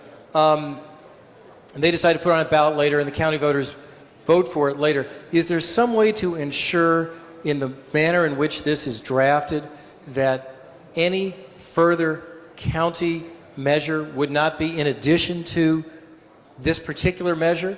In other words, we wouldn't, because it wouldn't be our intent if the county puts a measure on the ballot at a later date to, in a sense, double tax people who buy things in the city of Los Angeles. Could there be an automatic sunset provision? Could there be some statement? Because otherwise it would take an act of the voters, I assume, to rescind this particular action. What do you recommend? I believe we would have, yes, there's a way to write the subsequent measure in such a way that it wouldn't increase the tax within the city. And in fact, there would have to be a vote within the city to increase that tax as applicable here. So that's unlikely, but we would work with the county to avoid that there would be an inadvertent, if you will, increase. Mr. Deaton, what do you think on that? Correct me if I'm wrong, but I think what he's suggesting is that if the city in November passed the half-cent sales tax, and 2 years from now the county put it on and passed a half-cent sales tax, that our half-cent sales tax would go away. Right. They delete us. And I think that can be written that way. That's right. Well, not that would go away, because we would want, I mean, this is the trick here, is that you would want people in the city of LA to understand that they should still vote for this measure. Correct. When the county puts it on at a later date. You wouldn't want people to believe, well, we just voted for this 2 years ago, why are we raising our sales tax yet again? I think you'd want to have something obvious and apparent in the process, whether it's in that subsequent county measure, but we can't control that because we don't know what they're going to do. That's the whole problem.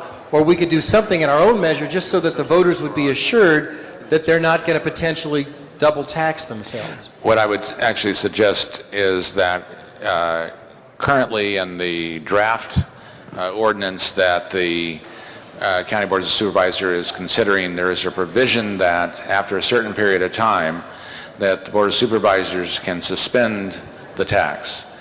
I think that I think that provision should be put into ours.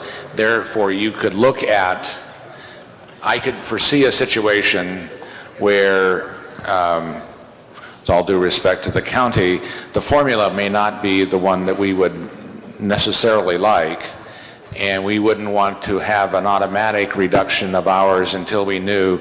So I think the provision to make it an option of the mayor and the city council, I think, would be a better alternative, and then we could. And so under 218, mayor and council can take it down? Actually, this is under another state law. It's under so SB 566, as I recall. So you could do that legislatively? You could suspend the tax or eliminate it by action at any point. The point I'm making, I guess, is it's clear with both of you, and you'll ensure that the document you bring back to us next week covers that. We will work together to do that, yes. I think you should make a motion that, I think that's... Well, I make a motion to instruct the city attorney to request the city attorney to include that in the ordinance. To include language that would avoid duplicate taxation, should the county adopt a similar measure. That's exactly my motion. I make that motion. Is there a second to that? Thank you. Okay. You done, Mr. Weiss? Yes. Okay, thank you. Mr. Ludlow. Thanks, Mr. President. Just if you could, Mr. Deaton, just a couple of other questions. And by the way, just echo appreciation for the work of the council members that have been involved, and also Mr. Deaton and others. And there's been a few people talking about prevention in this. Are we taking the shell of Baca's initiative and just applying it here? Can you? I think that what we do Yes, is, if you can, either yourself or Mr. Garcetti explain the... I could clarify that. I think what we want to do is we want to have the same thing for the intervention prevention, up to 15% of the monies that could go towards crime prevention and intervention programs for youth and adults. That's the language. Originally, at one point, it was just for youth, but we want to make sure if there's domestic abuse, programs, things like that, that up to 15% could be spent on that. The other part of the language that would be similar is really trying to copy the language for maintenance of effort, so that voters know we're not going to supplant these funds, that we have a maintenance of effort language in there that baselines what we're spending right now on law enforcement, and any of this money that comes in has to be spent above that. It cannot, in other words, go to replace officers that are already there, replace things that we already have, but it has to be, if you're giving us new money as taxpayers, you're getting new stuff out of it. And so that maintenance of effort stuff would be the same, and then the Homeland Security flexibility as well, I think we'd want to put in there. and you did the 15%? I'm sorry? You discussed it, I was 15%. I'm just curious, what is 15%? Up to 15. Up to 15, and what's Up the to current? 15. Right, it says up to 15. So That's in the Board of Supervisors. That was not in the original BACA. We fought for that. The one that was circulated, but the ordinance being considered by the Board of Supervisors next Tuesday includes the up to 15% for adult and juvenile interventions. And just to give you an idea, Mr. Ludlow, if we had that and we got about 160 million, if we spent 15%, we've been trying to crunch some of the numbers in my office, maybe we're looking at $20 to $22 million. We could double LA Bridges 2, we could double LA Bridges 1, we could probably expand LA's Best to another 20 schools or so. No, and I could come up with my own list. Yeah, exactly, Some and great some other things stuff. that we So could do it would be and all significant. that. That's not the direction of the question. Just trying to get a sense of how much of the shell of the BACA initiative, if we look at this, is this 100% of what he had? Is this 97%? Where are the areas that we're making improvements because of what we like? And in the way, so for viewers, for listeners, people that are tuned in right now, who had already sort of signed a petition for the BACA initiative, what significant differences would they see in what we are proposing to put on? That's sort of the nature of the question. Probably the most significant is the up to 15% for intervention type programs. I think that's probably the most significant difference between the BACA. All right, and then just a second question. In terms of how this would play out, so this would go on the ballot for LA City voters. Yeah, I think the intent is if the Board of Supervisors on Tuesday puts it on the ballot for November, you'll probably on next Friday, a week from today, receive and file this. If they do not, then the intent would to put on the city ballot for November. And just to reiterate, what's our absolute final administrative deadline to have that take place? Next Friday. So next Friday, council. We attempt to not do anything before we really have to. Just being. God, I subscribe to that.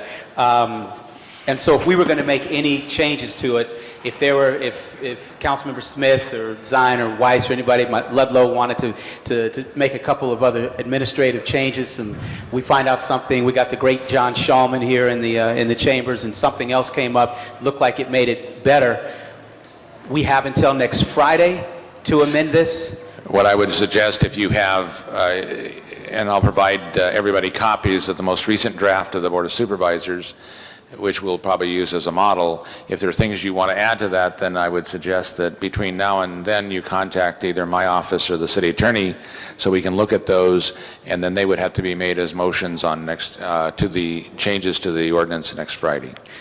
Last question. I'm a proprietor in the city of Los Angeles, and this initiative has just been approved. Hypothetically, the county supervisors doesn't put theirs on. We go and put ours on. Can you just talk about geographical boundaries and what impact that has? Is this going to be still inside the county? Is it just within the city of LA? And I'm sure this is a very elementary question, but again, just to make very clear what the legislation would actually say and how that would impact on an item that is sold either in the city of Los Angeles or one that's sold in the county of Los Angeles.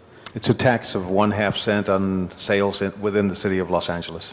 So for example, if you bought the product that was subject to sales tax in the city, it would cost you 0.5% more on sales tax than it would if you bought it outside of the city in the county. And is there any fiscal difference, in your opinion, to the cost of the program cost of this? Between the county doing it and the shared cost for LA? There's formula within the county board of supervisors approach. There is allocations for the sheriff's radio system and the district attorney and probation and Those such. would be shared costs. It would be a little bit higher for us. And quite frankly, on a countywide basis, I think make a lot of sense, because if you in fact incarcerate somebody, you want to prosecute them, et cetera, and they need jails, et cetera. In our case, that wouldn't be. There would be no money allocated from ours to countywide services, and but fiscally, as far as the administration of the tax, et cetera, it'd be roughly the same. Okay. Just last thing, and I'm done. Just again, I think Councilmember Hahn said it pretty well. This, for all of us and throughout our districts, is we're constantly, the viewers who are out there, trying to find ways to increase public safety, trying to find ways to enhance community development and so forth. I think everybody has seen the numbers pretty graphically in terms of our fight to add more police officers. And so I applaud Councilmember Garcetti, Councilmember Padilla, Councilmember Miskowski, Mr. Deaton, and everybody else that have been fighting to try to find creative ways to add additional officers. And I know it's a tough time. People call sales tax regressive. I think in these very difficult times where we're not going to find any general fund support for adding additional officers that are going to make a substantive difference in the overall policing, it's hard not to be in full support of this effort, and I think it's creative. And anytime we can do something to tell the County Board of Supervisors we're the biggest city in the county, listen to us, it's hard not to give my support. So thank you for doing it, and I fully support it as well. Thank you, Mr. Ludlow. Mr. Zine. Thank you, Mr. Chair. The concern about the money, and I do support the half-cent sales tax on the measure for the county. What happens if we put this on and the county comes back later and puts another on? Will the people then be paying a full percent? What is being suggested is by Mr. Weiss's motion that we provide within the ordinance an ability of the city to reduce it, cities. So the overall, for example, in some fashion, if the sales tax passed in the city and the county, the city council and the mayor could reduce the half-cent, so there would be no sales tax in the city. And the ratio, I know that when I went over to the Board of Supervisors with many of my colleagues, District Attorney Cooley was there, talking about the concern for his department, the District Attorney's office. I know probation's concerned. If we pass this in the City of Los Angeles, it applies to the City of Los Angeles. We can utilize it for city operations. And I understand there's preventive programs, LAPD programs, et cetera. What happens to the county with the District Attorney's office? Do they get any share? No. Does the City Attorney get any share? Well, here's the problem then. We generate more arrests. We don't have the follow-up, which is what Mr. Cooley discussed when we were over at the county supervisors. We flood the system with defendants, arrestees, whatever the case may be. If the other components aren't there, if the jail's not there to accommodate them, then what are we accomplishing if we can't have that full system connecting together? That's what Mr. Cooley addressed, and I have a concern about having that system work efficiently. If we have preventive programs and they work, that's great. LA Bridges works, that's wonderful. If we put more officers on the street, we know traditionally they're going to generate more arrests. More arrests means more prosecutions. More prosecutions means more impact on the court and the jail system. How does that balance out in this measure if we just take it and go on our own without the assistance of the county? I think that this is viewed, at least it's viewed by me, as a backup strategy, not the primary strategy. I believe, and I believe most members of the council, that the appropriate way to handle this is to have the County Board of Supervisors putting the half-cent on countywide. Not only is that a beneficial situation for the issues that you raised, but also the issues of the ones that Mr. Ludlow raised relative to disparate rates, et cetera, within the county. So I would, like I said, I would assume that if the county does do something on Tuesday, which I personally believe they will, that you will, a week from today, receive and file this. And the other question is, the county measure passes, there's a ratio spread throughout Los Angeles County to the Sheriff's Department, to LAPD, to surrounding police agencies. And are there restrictions within those boundaries? Because we keep talking about public safety. Public safety, a lot of people means more black and whites on the street, more uniformed officers. I know we've got some preventive programs in there. Is there a ratio that has to go into law enforcement versus the other programs, the preventive programs? Again, referring to the County Board of Supervisors ordinance that they're considering, there is an up to 15% for the diversion type programs. That is a local option. All the money. That's a local option. That's a local option. How much of that would go into those types of programs? Up to the 15%. There is a provision for monies to be spent for law enforcement and public safety. The only area that gets out of, if you will, law enforcement per se is the radio system and first responder expenses for the emergency operations type situation and homeland security issues, which are primarily law enforcement, but do have, in some cases, first responder overlays relative to firefighters, et cetera. So the money can go for salaries as well as equipment? Salaries, equipments, and facilities. Salaries, equipment, and what was the last? Facilities. In some cases, some cities have indicated one of their primary needs is, in the short term, is to improve their facilities. Well, I got a concern about that. A facility is not putting more officers on the street. I don't think our plan is to utilize that.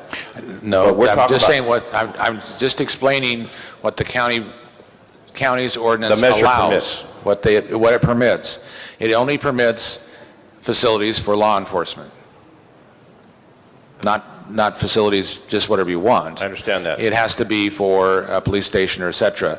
But that is a local option in order to allow whatever cities, you have some, 90 cities out there in the county, and each of them have varying requirements and varying needs. And in some cases, one city indicated they were going to, in fact, with this money, interestingly enough, double the people in the field.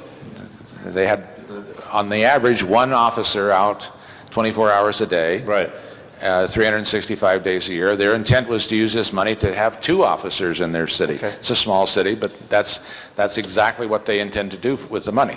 Okay, but Mr. Zine, you have about 10 seconds of your time. There's no sinister plan somewhere in the making to do a Parker Center with this money. Absolutely not. I want to make sure that sinister plan has already passed, and we've moved on now. Thank you. Thank you very much, Mr. Zine. Councilman Smith? Thank you. I just want to go on record saying I'm going to support this today just because I think the voters have a right to be heard and vote on this. I think as we talk about 15% now for other things, we're beginning to lose our message. And as I talked to people over the last few months in my district about this, the one thing that really was saleable to them was the fact that it was simplistic. They understood it was for more cops, period. Now, I can make a real good argument that first responders are important, but now we're talking about 15% for social service programming. That's our responsibility. That shouldn't be in this tax. And it's muddling the message. So I just want you to know that I will support this today as a backup. I think putting LA City as an island in the county is a very bad idea. I think it's not good for business, it's not good for the city, and it's a bad idea. But if we have no other option, I want the voters to decide, but I will probably campaign against this as long as we start taking money away around the edge of this and losing focus of what it was all about, and that was to give us more police protection. We're starting to play games with the money, and that's exactly what the voters have told me they don't want us to do, play games with the money. If we're going to do this for law enforcement, let's do it for law enforcement. Forget that other stuff. Let's not get sucked into what's going on at the county, and let's hope they can put it on the ballot and take it off our back. But I don't want to see the city of LA create a half-cent sales tax as a disincentive for business, A, and B, does more than what the original message was, and that was to give us more law enforcement. I won't support that if it goes to the ballot, but I will support the right of the voters to vote on this. Mr. Smith, I'd just like to, I don't want to get on the first responder, it was not for staff. There is just overlap. I understand. Overlap in radios and equipment like that. And I can make that argument, as I said. It's law enforcement. It's the other 15% I understand. cannot make an argument for, and I would campaign against this for that very purpose. We're losing focus on what we originally told the people this was all about, and when I signed on with Lee Baca, that was the beauty of it. It was understandable and sellable to our communities and our neighborhoods, and that's why I signed on for it originally, and I'm getting very discouraged that we're losing message here, we're getting off track into other things. I understand the deals that are being made at the county for that purpose. I wish we didn't have to do this. The only way to get on the ballot, then we'll get it on the ballot. But if the city of LA has to do this as an island in the county unto ourselves, we lose focus on our message. I think we're destroying the opportunity to get this passed. One last comment, though. At the county, the district attorney and the probation and the jails are clearly part of the law enforcement process, and to not, I think there is a... The jails are under the sheriff. I understand. That was taken care of in his original plan. We're talking about the district attorney now, we're talking about probation. I mean, they're all part of the law enforcement system, but that is not what's going to sell this. The voters don't understand those connections. I understand. They've never seen clear work. They don't understand those things, and we can't sell them that. Police, they understand. We're going to put a cop on your street. We start saying now, well, we're going to take 15% of that money away and put it in some other things. They say, that's your responsibility as government to fund those other things. I want more cops on the street. That they understand. Mr. Labange. Thank you, Mr. President. And Mr. Deaton, just to follow up on Mr. Weiss' thing, though, I believe, if we increase, we get 1,600 more police officers. That is what the goal is here? Excuse me? 1,600 more police officers? What, with the half-cent sales tax, what does Los Angeles get? Up to 1,500, 1,600, depends on... 1,600. Okay, what about the probation officers, as was just mentioned? Do we then... No, that's separate and distinct from that. I know, but but that 15% that Mr. Smith doesn't like, could any of that go to contribute to that? Because we, like, play with County of Los Angeles, they run our health service system, and we're county residents too. I'm sure we contribute to the county health department. Is that potentially possible? Because I believe you could make an appropriation to support the district attorney. And that would, Mr. Garcetti, I wanted you to hear that about supporting the district attorney and the county probation and other units as well, and also prevention. Greg, I think prevention is real important, an aspect of that in the whole opportunity for all of the community to have that. So I think it's a very good measure. I do hope the county does pass this next week, which will take 4 of the 5 members to vote to approve that, but we should have this in a ready position to go forward again. But the other thing I want to have ready, Mr. Deaton, and I look at you because of your great leadership in the past, is if we do have that ability to go ahead and get approval from the voters, that we have implementation ready, that we have a way to get to that necessary number of police officers to field throughout the city of Los Angeles, in all areas of Los Angeles, from the great San Fernando Valley to San Pedro, and from Boyle Heights to Venice throughout. So I want to make that point. I just rise to clarify that point as Mr. Smith made there, and thank my colleagues and all of us, because I think each and every one of the members of the council, and I'm sure through your community leaderships, do have strong support for public safety, and this is a way to do that, and I stand to support it. Thank you, Mr. Cardenas. Councilman Villaraigosa, you're next.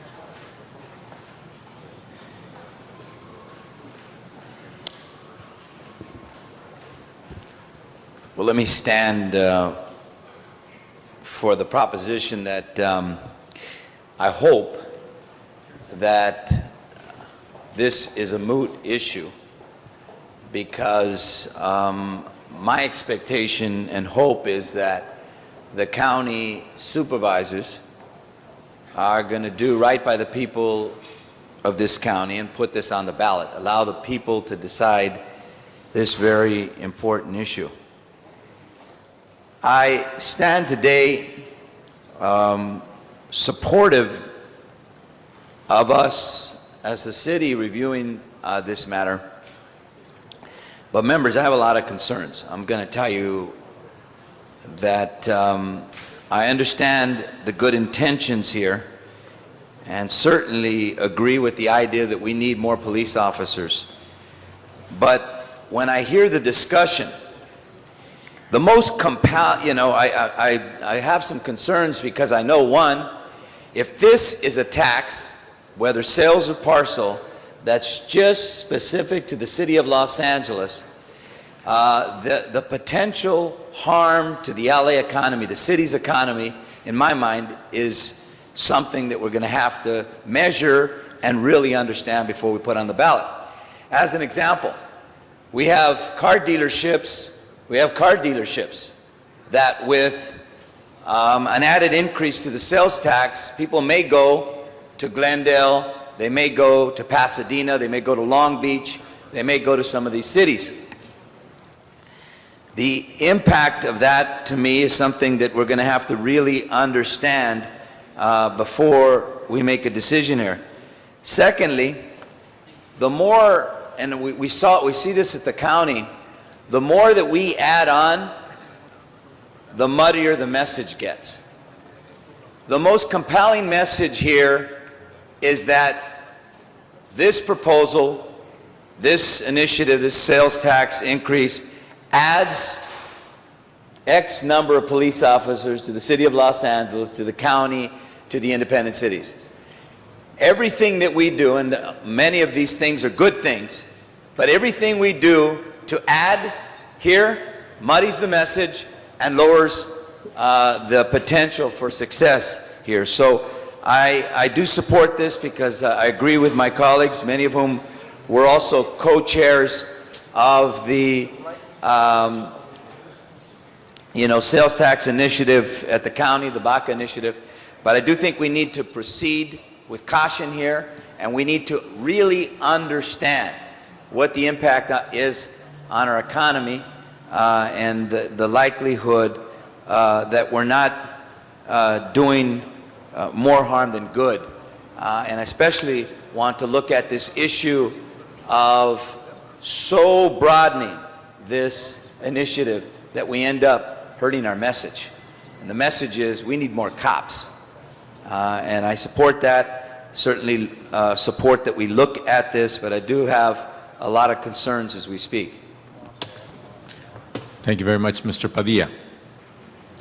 Thank you, Mr. Chair. Colleagues, a couple of questions that have come up that I'd like to address or respond to. First, to Mr. Zion's concern about some of these monies that are generated, if it's going to police officers only, and Mr. Smith had the same concern, or what else it may be going to. I think we can argue on a policy basis the value of prevention and intervention programs as a comprehensive public safety approach, number one. Number two, in terms of facilities, that I think would only be an issue, that I think is only in question if it's the county-wide measure. But let me come back to the point of each independent local jurisdiction will have their own mind to make up on that front. It's the city of Claremont specifically that mentioned that they're okay with their policing levels, they're okay on other elements. What they need is new facilities for their police. That should be Claremont's decision of what to do with Claremont's money. I think this council would stand united by saying that's not on the table for what Los Angeles do with Los Angeles's money. If it's a city-only ballot measure, city-only tax, non-issue. If it's a county-wide measure, it's still a non-issue, I think, for Los Angeles, because we would agree on how we're going to have to spend those monies, number one. That's a local decision. Second, Mr. Villaraigosa, you mentioned a concern about car dealerships and our competitiveness vis-a-vis other jurisdictions within LA County. Car dealerships specifically are a unique category of concern because of the dollar figures that represents. You're absolutely right. And so when we first started thinking about this, I called Bert Bachman out in the San Fernando Valley, and he reminded me that according to state law, sales tax on auto purchases are not based on where you purchase a car, it's based on where you live. So the people in Los Angeles that think they can drive out to Ventura County to get a cheaper tax rate, they have another thing coming to them. So I think we're immune from some of those considerations. Not completely, but at least on the big ticket items, those provisions are in place. Two more things, and I know I'm beeping here on 1 minute left. Wanted to ask, I know Mr. Weiss asked for an amendment for the ordinance that comes back to us to have that provision of the sunset. If the county moves forward, not this Tuesday, but at some point in the near future, for ours to sort of be repealed and us be merged into the county. Let me ask for both of those ordinances to come together for consideration on Wednesday. And colleagues, let me tell you why. I don't want to telegraph to the county that they can have an out this upcoming Tuesday. Be very clear about something. The only reason that the County Board of Supervisors is back to serious consideration of putting this item on the ballot is because the City of Los Angeles has said we're willing to go it alone. Think back 30, 45 days from now. Do you think Sheriff Baca was getting the responsiveness and the open-mindedness from the Board of Supervisors at that time? No.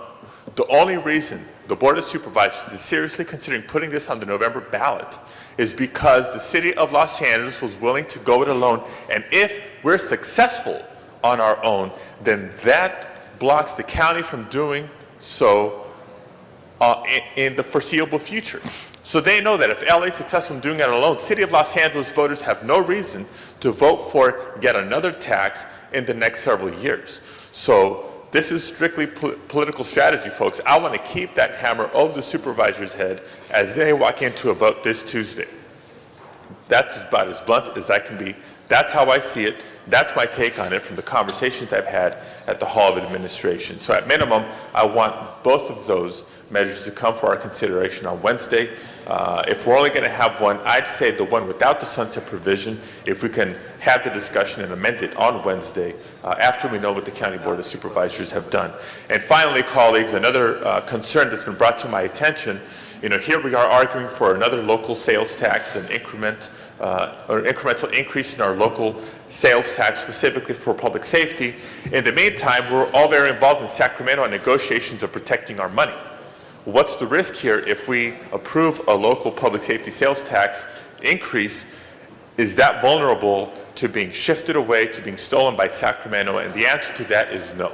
There are provisions that we're incorporating into these, whether it's a city or a county sales tax measure, that's going to keep that money local, regardless of what Sacramento would like to do. So just wanted to dot that I and cross that T and give us that additional peace of mind as we're going to ask our voters to be supporting one measure or the other. I'm hoping it's a county measure.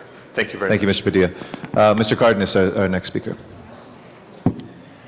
You know what? I think Mr. Smith brought up a very, very good point about muddying the waters and keeping it simple or what have you. But the fact of the matter is, if Angelenos knew, if the people, the taxpayers of the County of Los Angeles knew that without putting prevention as part of our scope and responsibility, that they would be demanding that we put 15% for officers and 85% for prevention. Because the fact of the matter is, when we do not prevent crime, when we do not prevent a young 13, 14-year-old kid from living a life of crime, we are taking state dollars, city dollars, county dollars, federal dollars at the tune of $2.3 million for every one young child that we don't turn around at this level. So I appreciate the simplicity of it. I appreciate keeping it sexy and simple or what have you, but the bottom line is that doesn't get our taxpayers the bang for their buck. And I also want to clarify, I do believe that we need to take this opportunity to fully increase our police force by 1,000, by 1,500, or possibly more officers overnight if we possibly could, because we are underfunded, we are undermanned in our police department here in the city of Los Angeles. But for us to contemplate, and the dialogue I hope will continue on this issue, and I certainly am going to speak up for it, that prevention, 15%, is a great compromise, and it's still not enough, but we need not lose focus on what the primary responsibility of this potential half-cent sales tax is, which is to put more police officers on the street. We need that without question, but for us to pass up that opportunity of putting prevention dollars into this initiative and to educate the public on the fact of the matter that prevention saves us money, a whole lot of money, over time, it's very, very important for us to have that dialogue. So I think not only does it serve the practical purpose of making sure that prevention is a part of this, it's going to create a dialogue and require us to have the dialogue so that we remind the taxpayers every time we don't have more counselors, more probation officers, more people to turn our kids around, more community programs, after-school programs, things of that nature. By the way, that's not soft on crime. That's not soft on crime at all. Because those prevention dollars do not get a kid off the hook when that kid, that teenager, is in front of a judge. Doesn't do that at all. All it does is prevent the need for that young person to end up in front of a judge and then to start chewing away at our tax dollars to the tune of $10,000, $20,000. To incarcerate a young person when they do commit a crime and after the fact, it costs us as much as $40,000 a year to incarcerate that youth. That's our tax dollars at every level of government. So the fact of the matter is, I appreciate the wanting to keep it simple, but I think we are keeping it simple. 15% is simply necessary for us to keep in this initiative, whether it's the county initiative or the city initiative. Thank you. Mr. Garcetti. Thank you very much, Mr. President, and thank you, Mr. Cardenas, for your eloquence, and thank you, everybody, for the comments that you've made today. I will try to be succinct in closing the debate out. One, in terms of economic development, the points that Mr. Villaraigosa and Mr. Smith brought up, I think, are very excellent ones, and ones that, to some degree, have troubled me in thinking about, does a city want to go alone? The thing that really was most convincing to me is when Bill Bratton talked about what they did in terms of a tax in New York while he was the police commissioner there. He said, when I was able to get those officers in, New York experienced a period disproportionately more than any other city in America at the time of economic prosperity. More than 50 hotels were built. Good jobs were brought to the city. People stayed there. The companies that were headquartered there didn't leave. This is great for economic prosperity. When we look at that from that angle, I think this makes good sense. Secondly, when we're looking at the concerns in terms of the county, this has fewer takes than the county does. So I share those same concerns. The way we're talking about this, the county has actually now talked about a couple things that they need for the DA, et cetera. So the way we're designing it, should we be in an unfortunate position, which I hope we're not, of having to consider whether we go it alone as a city, this has actually fewer takes, so it is more going towards officers on the street. Third, and it's been said well, but I think we have to be both tough on crime and tough on the sources of crime. I think a lot of people instinctively, Mr. Deaton was one of them, believe the same way. I kind of thought that way too, that look, it has to be about hiring officers, period. When we did the polling, and this was Republicans and Democrats alike, a higher number went up when we said that there would be a small percentage. It shouldn't be 50%, it shouldn't be 25%, but when we said some percentage would go towards crime prevention programs, voters actually, it didn't muddy the water, it clarified them. It made it stronger, people get that, and I think for the reasons that Mr. Cardenas said, and just the one example I always say, in Atwater Village when we had Timothy McGee, a gangbanger who killed 13 people in the first 2 months that I was in office, we went in there with the police, because suppression is the first thing you got to do. But then we brought 4 LA Bridges prevention folks in there, and they got 2/3 of that gang out of the gang life.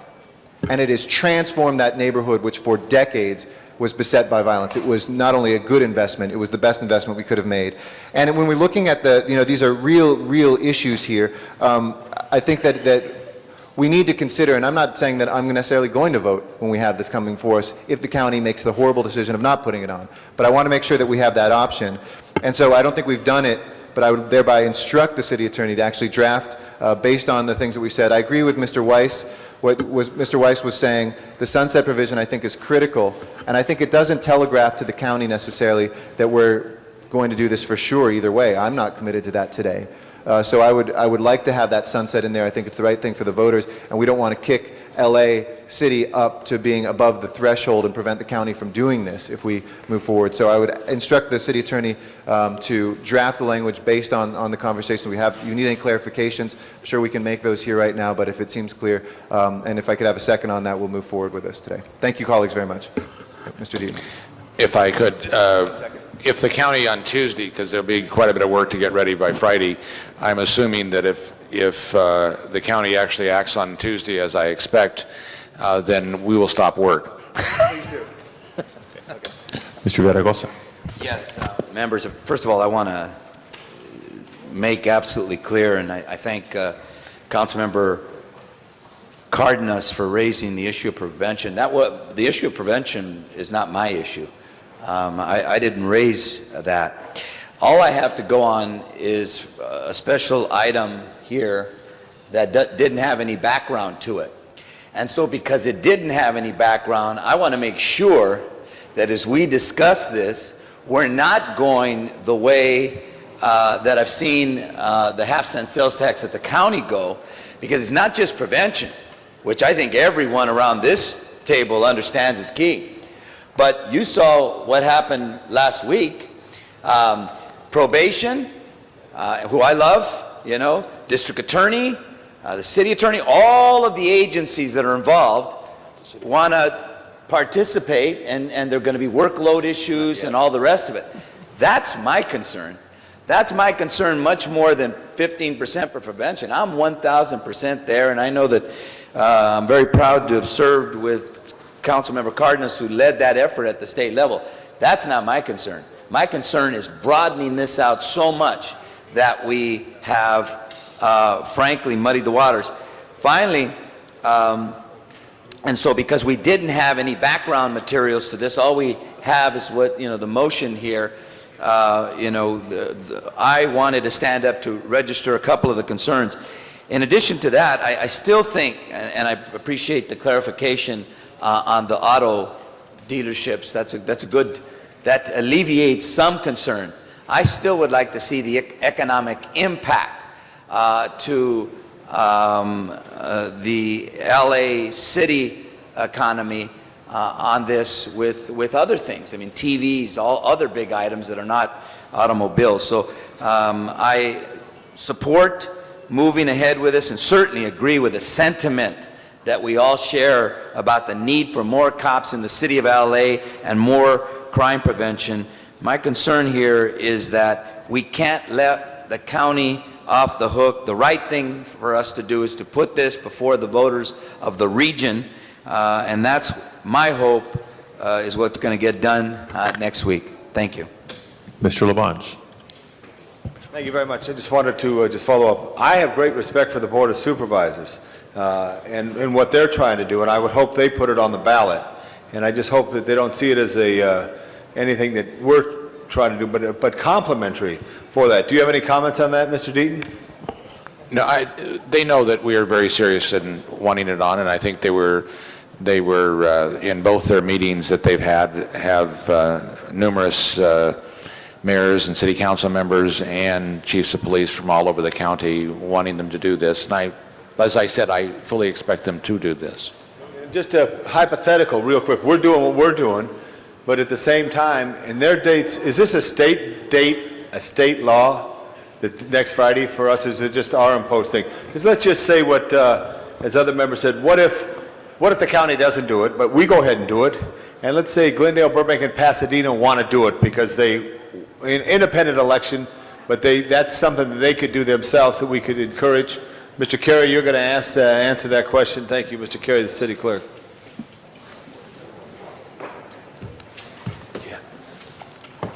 In order to put any measure on a county ballot, this council or any other local agency has to pass a special election ordinance and a request for consolidation, and that has to be at the county on 88 days before the election, which is Friday, August 6th.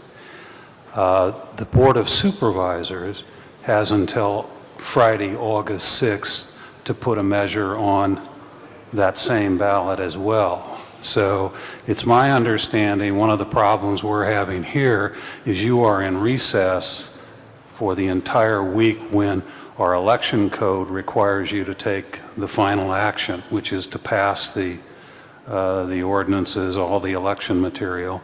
That would have been July 30th, but that's why we're telling the council that it's Friday the 23rd, that you must take all the actions. That would include the stormwater measure that you've previously instructed to be drafted.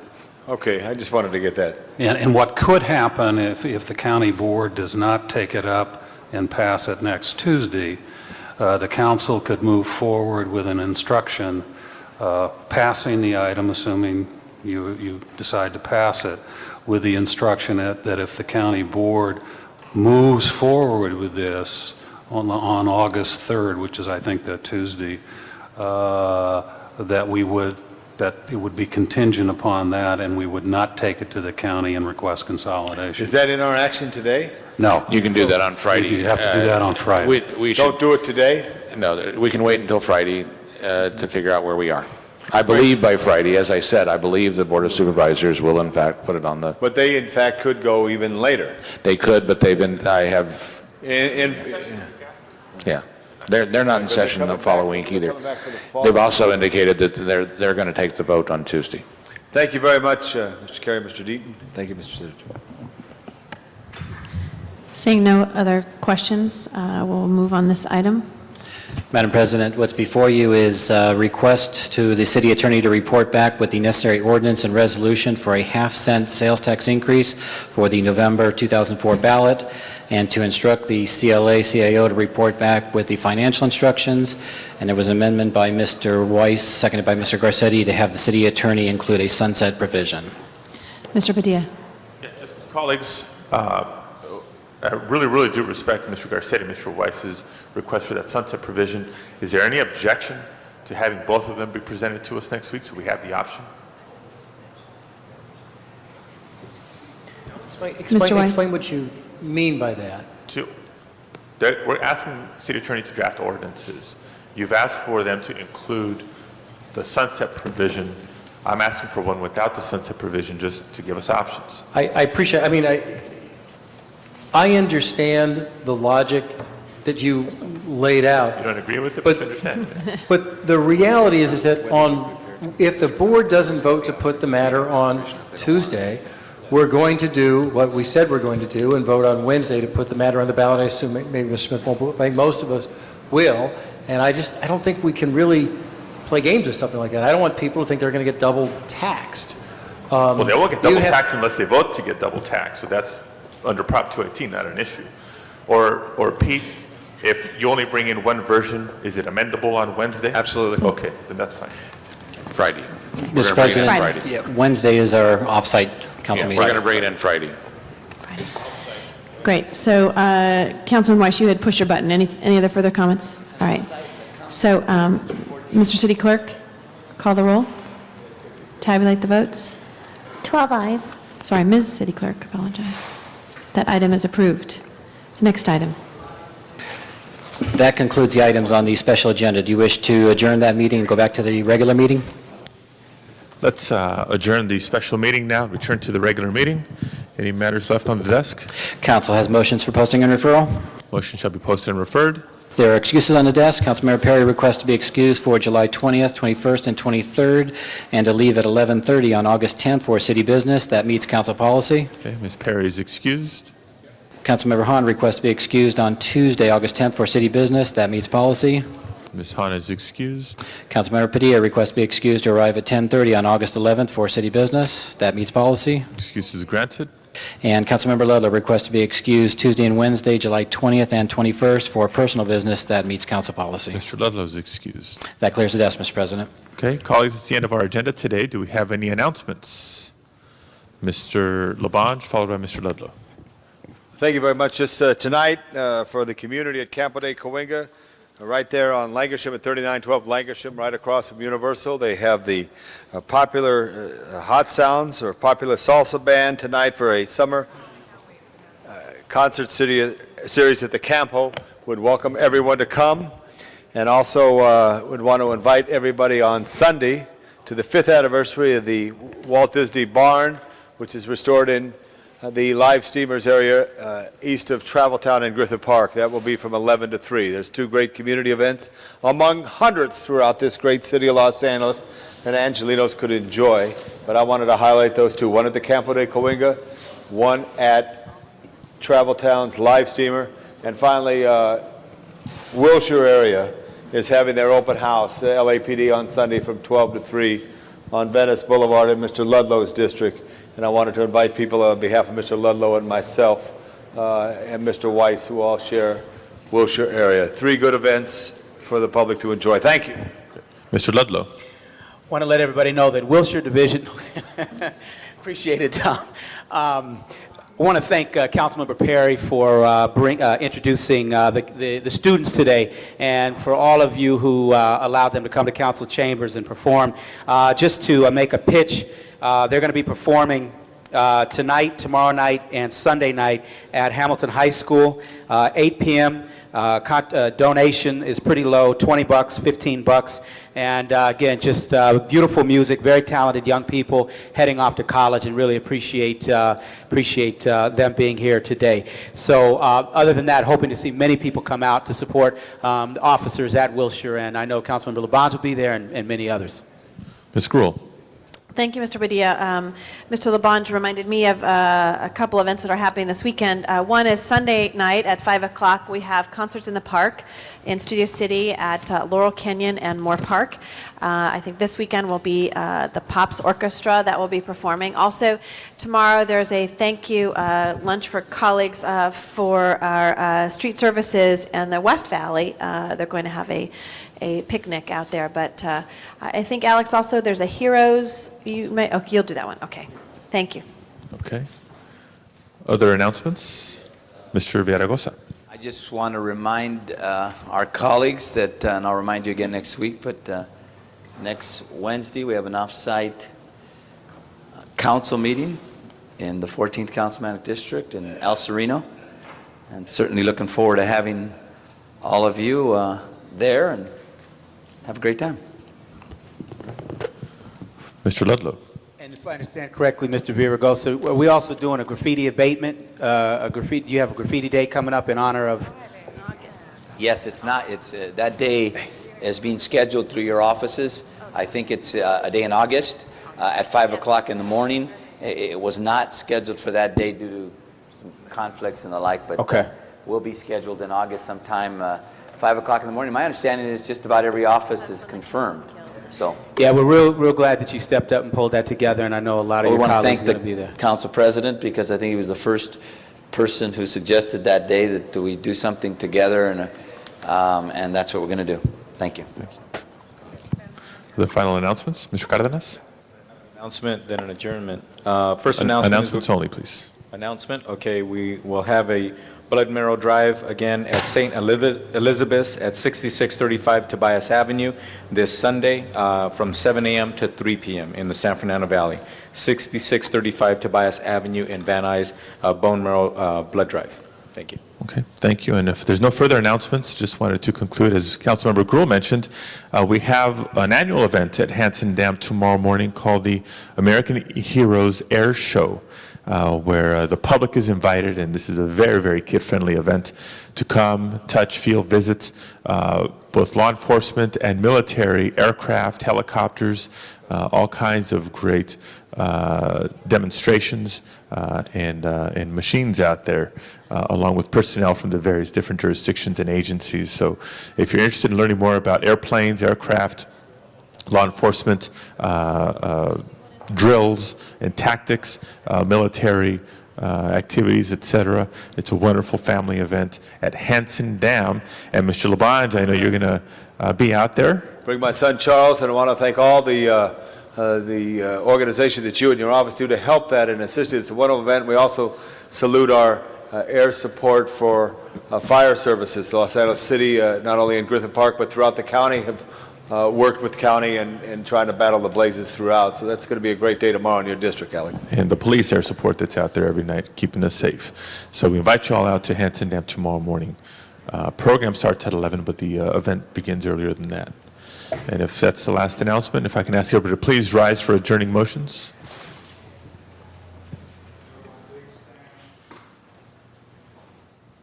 Mr. Cardenas. Thank you very much. With great sadness, we adjourn in memory of Monica Narvaez. She was 23 years old, and she passed away on June 9th, 2004. She was a very articulate young woman and extremely knowledgeable. She was pursuing degrees in child psychology and art at Cal State Long Beach. Her life was very simple. She loved to laugh and play and was very loved by all the people that she knew and touched. And she passed away after giving birth to her son Sebastian Kane, and 20 days later succumbed to a blood clot that reached her heart. And she leaves behind her 2-year-old daughter, Malise Sofia, and also her other siblings, Viviana, Sylvia, and Ricardo Mendoza.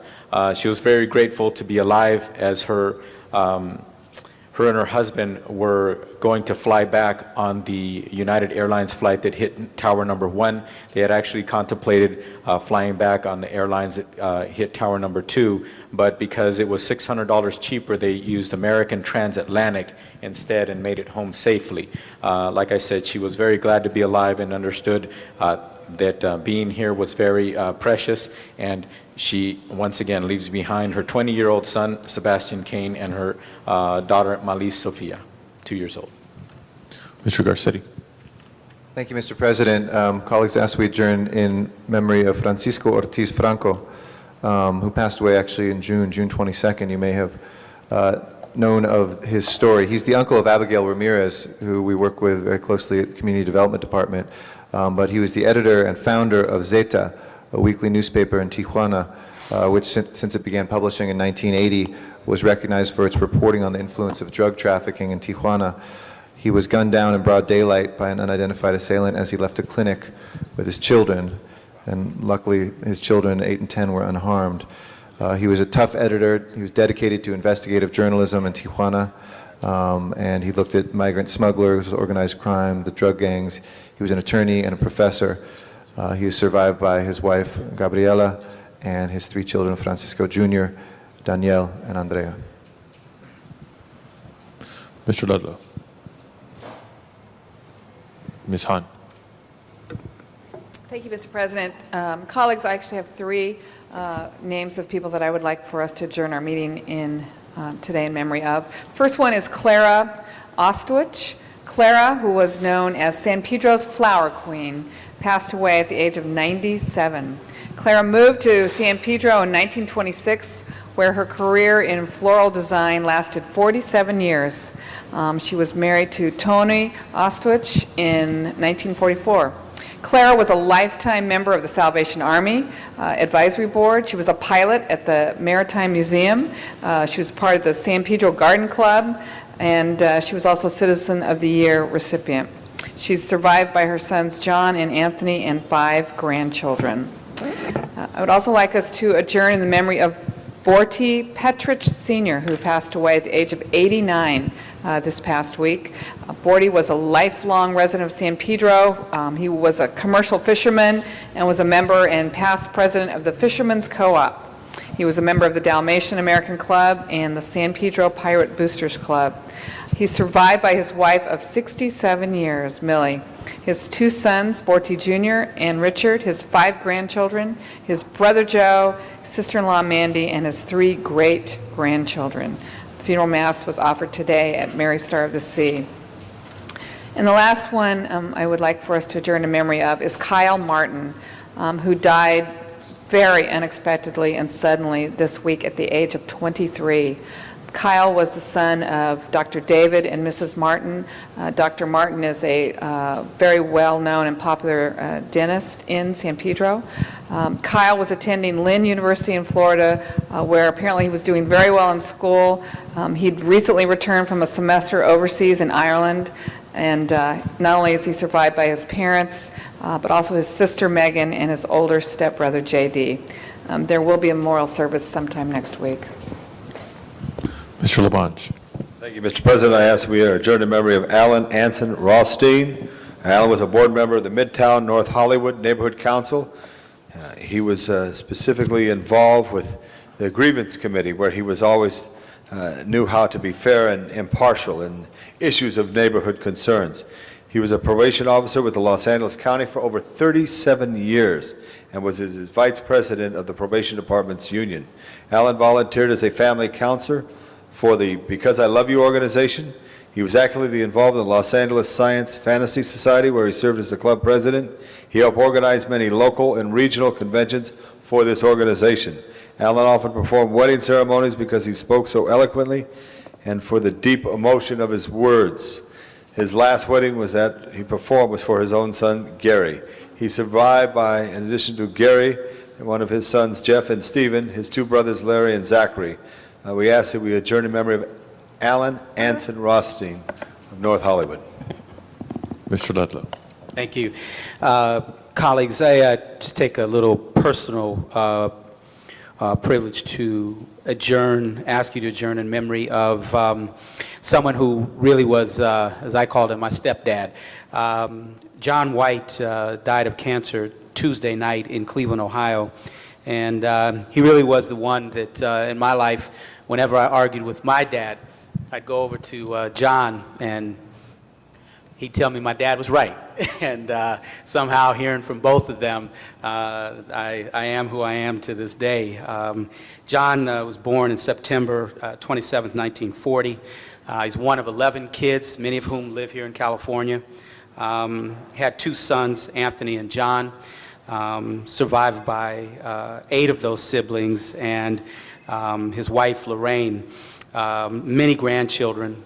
One of the fondest memories that I have of John is not too many years ago, I went back to Mount Vernon, Ohio, which is where he was born, and he had taken over the land that his father had, acres and acres and acres. If any of you have ever been out in the heartland and know what mid-state Ohio looks like, we spent a whole day driving tractors and cutting down the grass. And some of the cases we actually were using sickles because the slopes were so high. And I'll never forget, at the end of the day, the sun was coming down, and we were enjoying a 6-pack of our favorite beverage.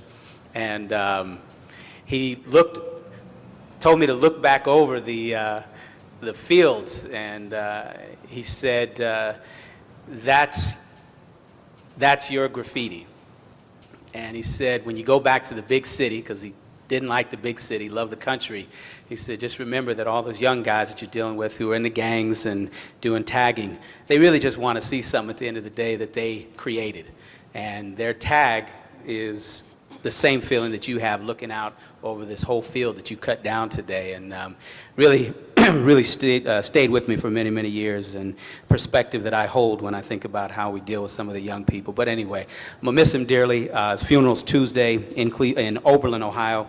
And John, miss you, love you, and what a life, a real model for many of us. Thank you. Thank you, Mr. Ludlow. Ms. Perry. Thank you very much, Mr. President. I would like to adjourn in memory of Carolyn Wilson, who was a lovely young woman and a constituent who was very active in the 9th Council District.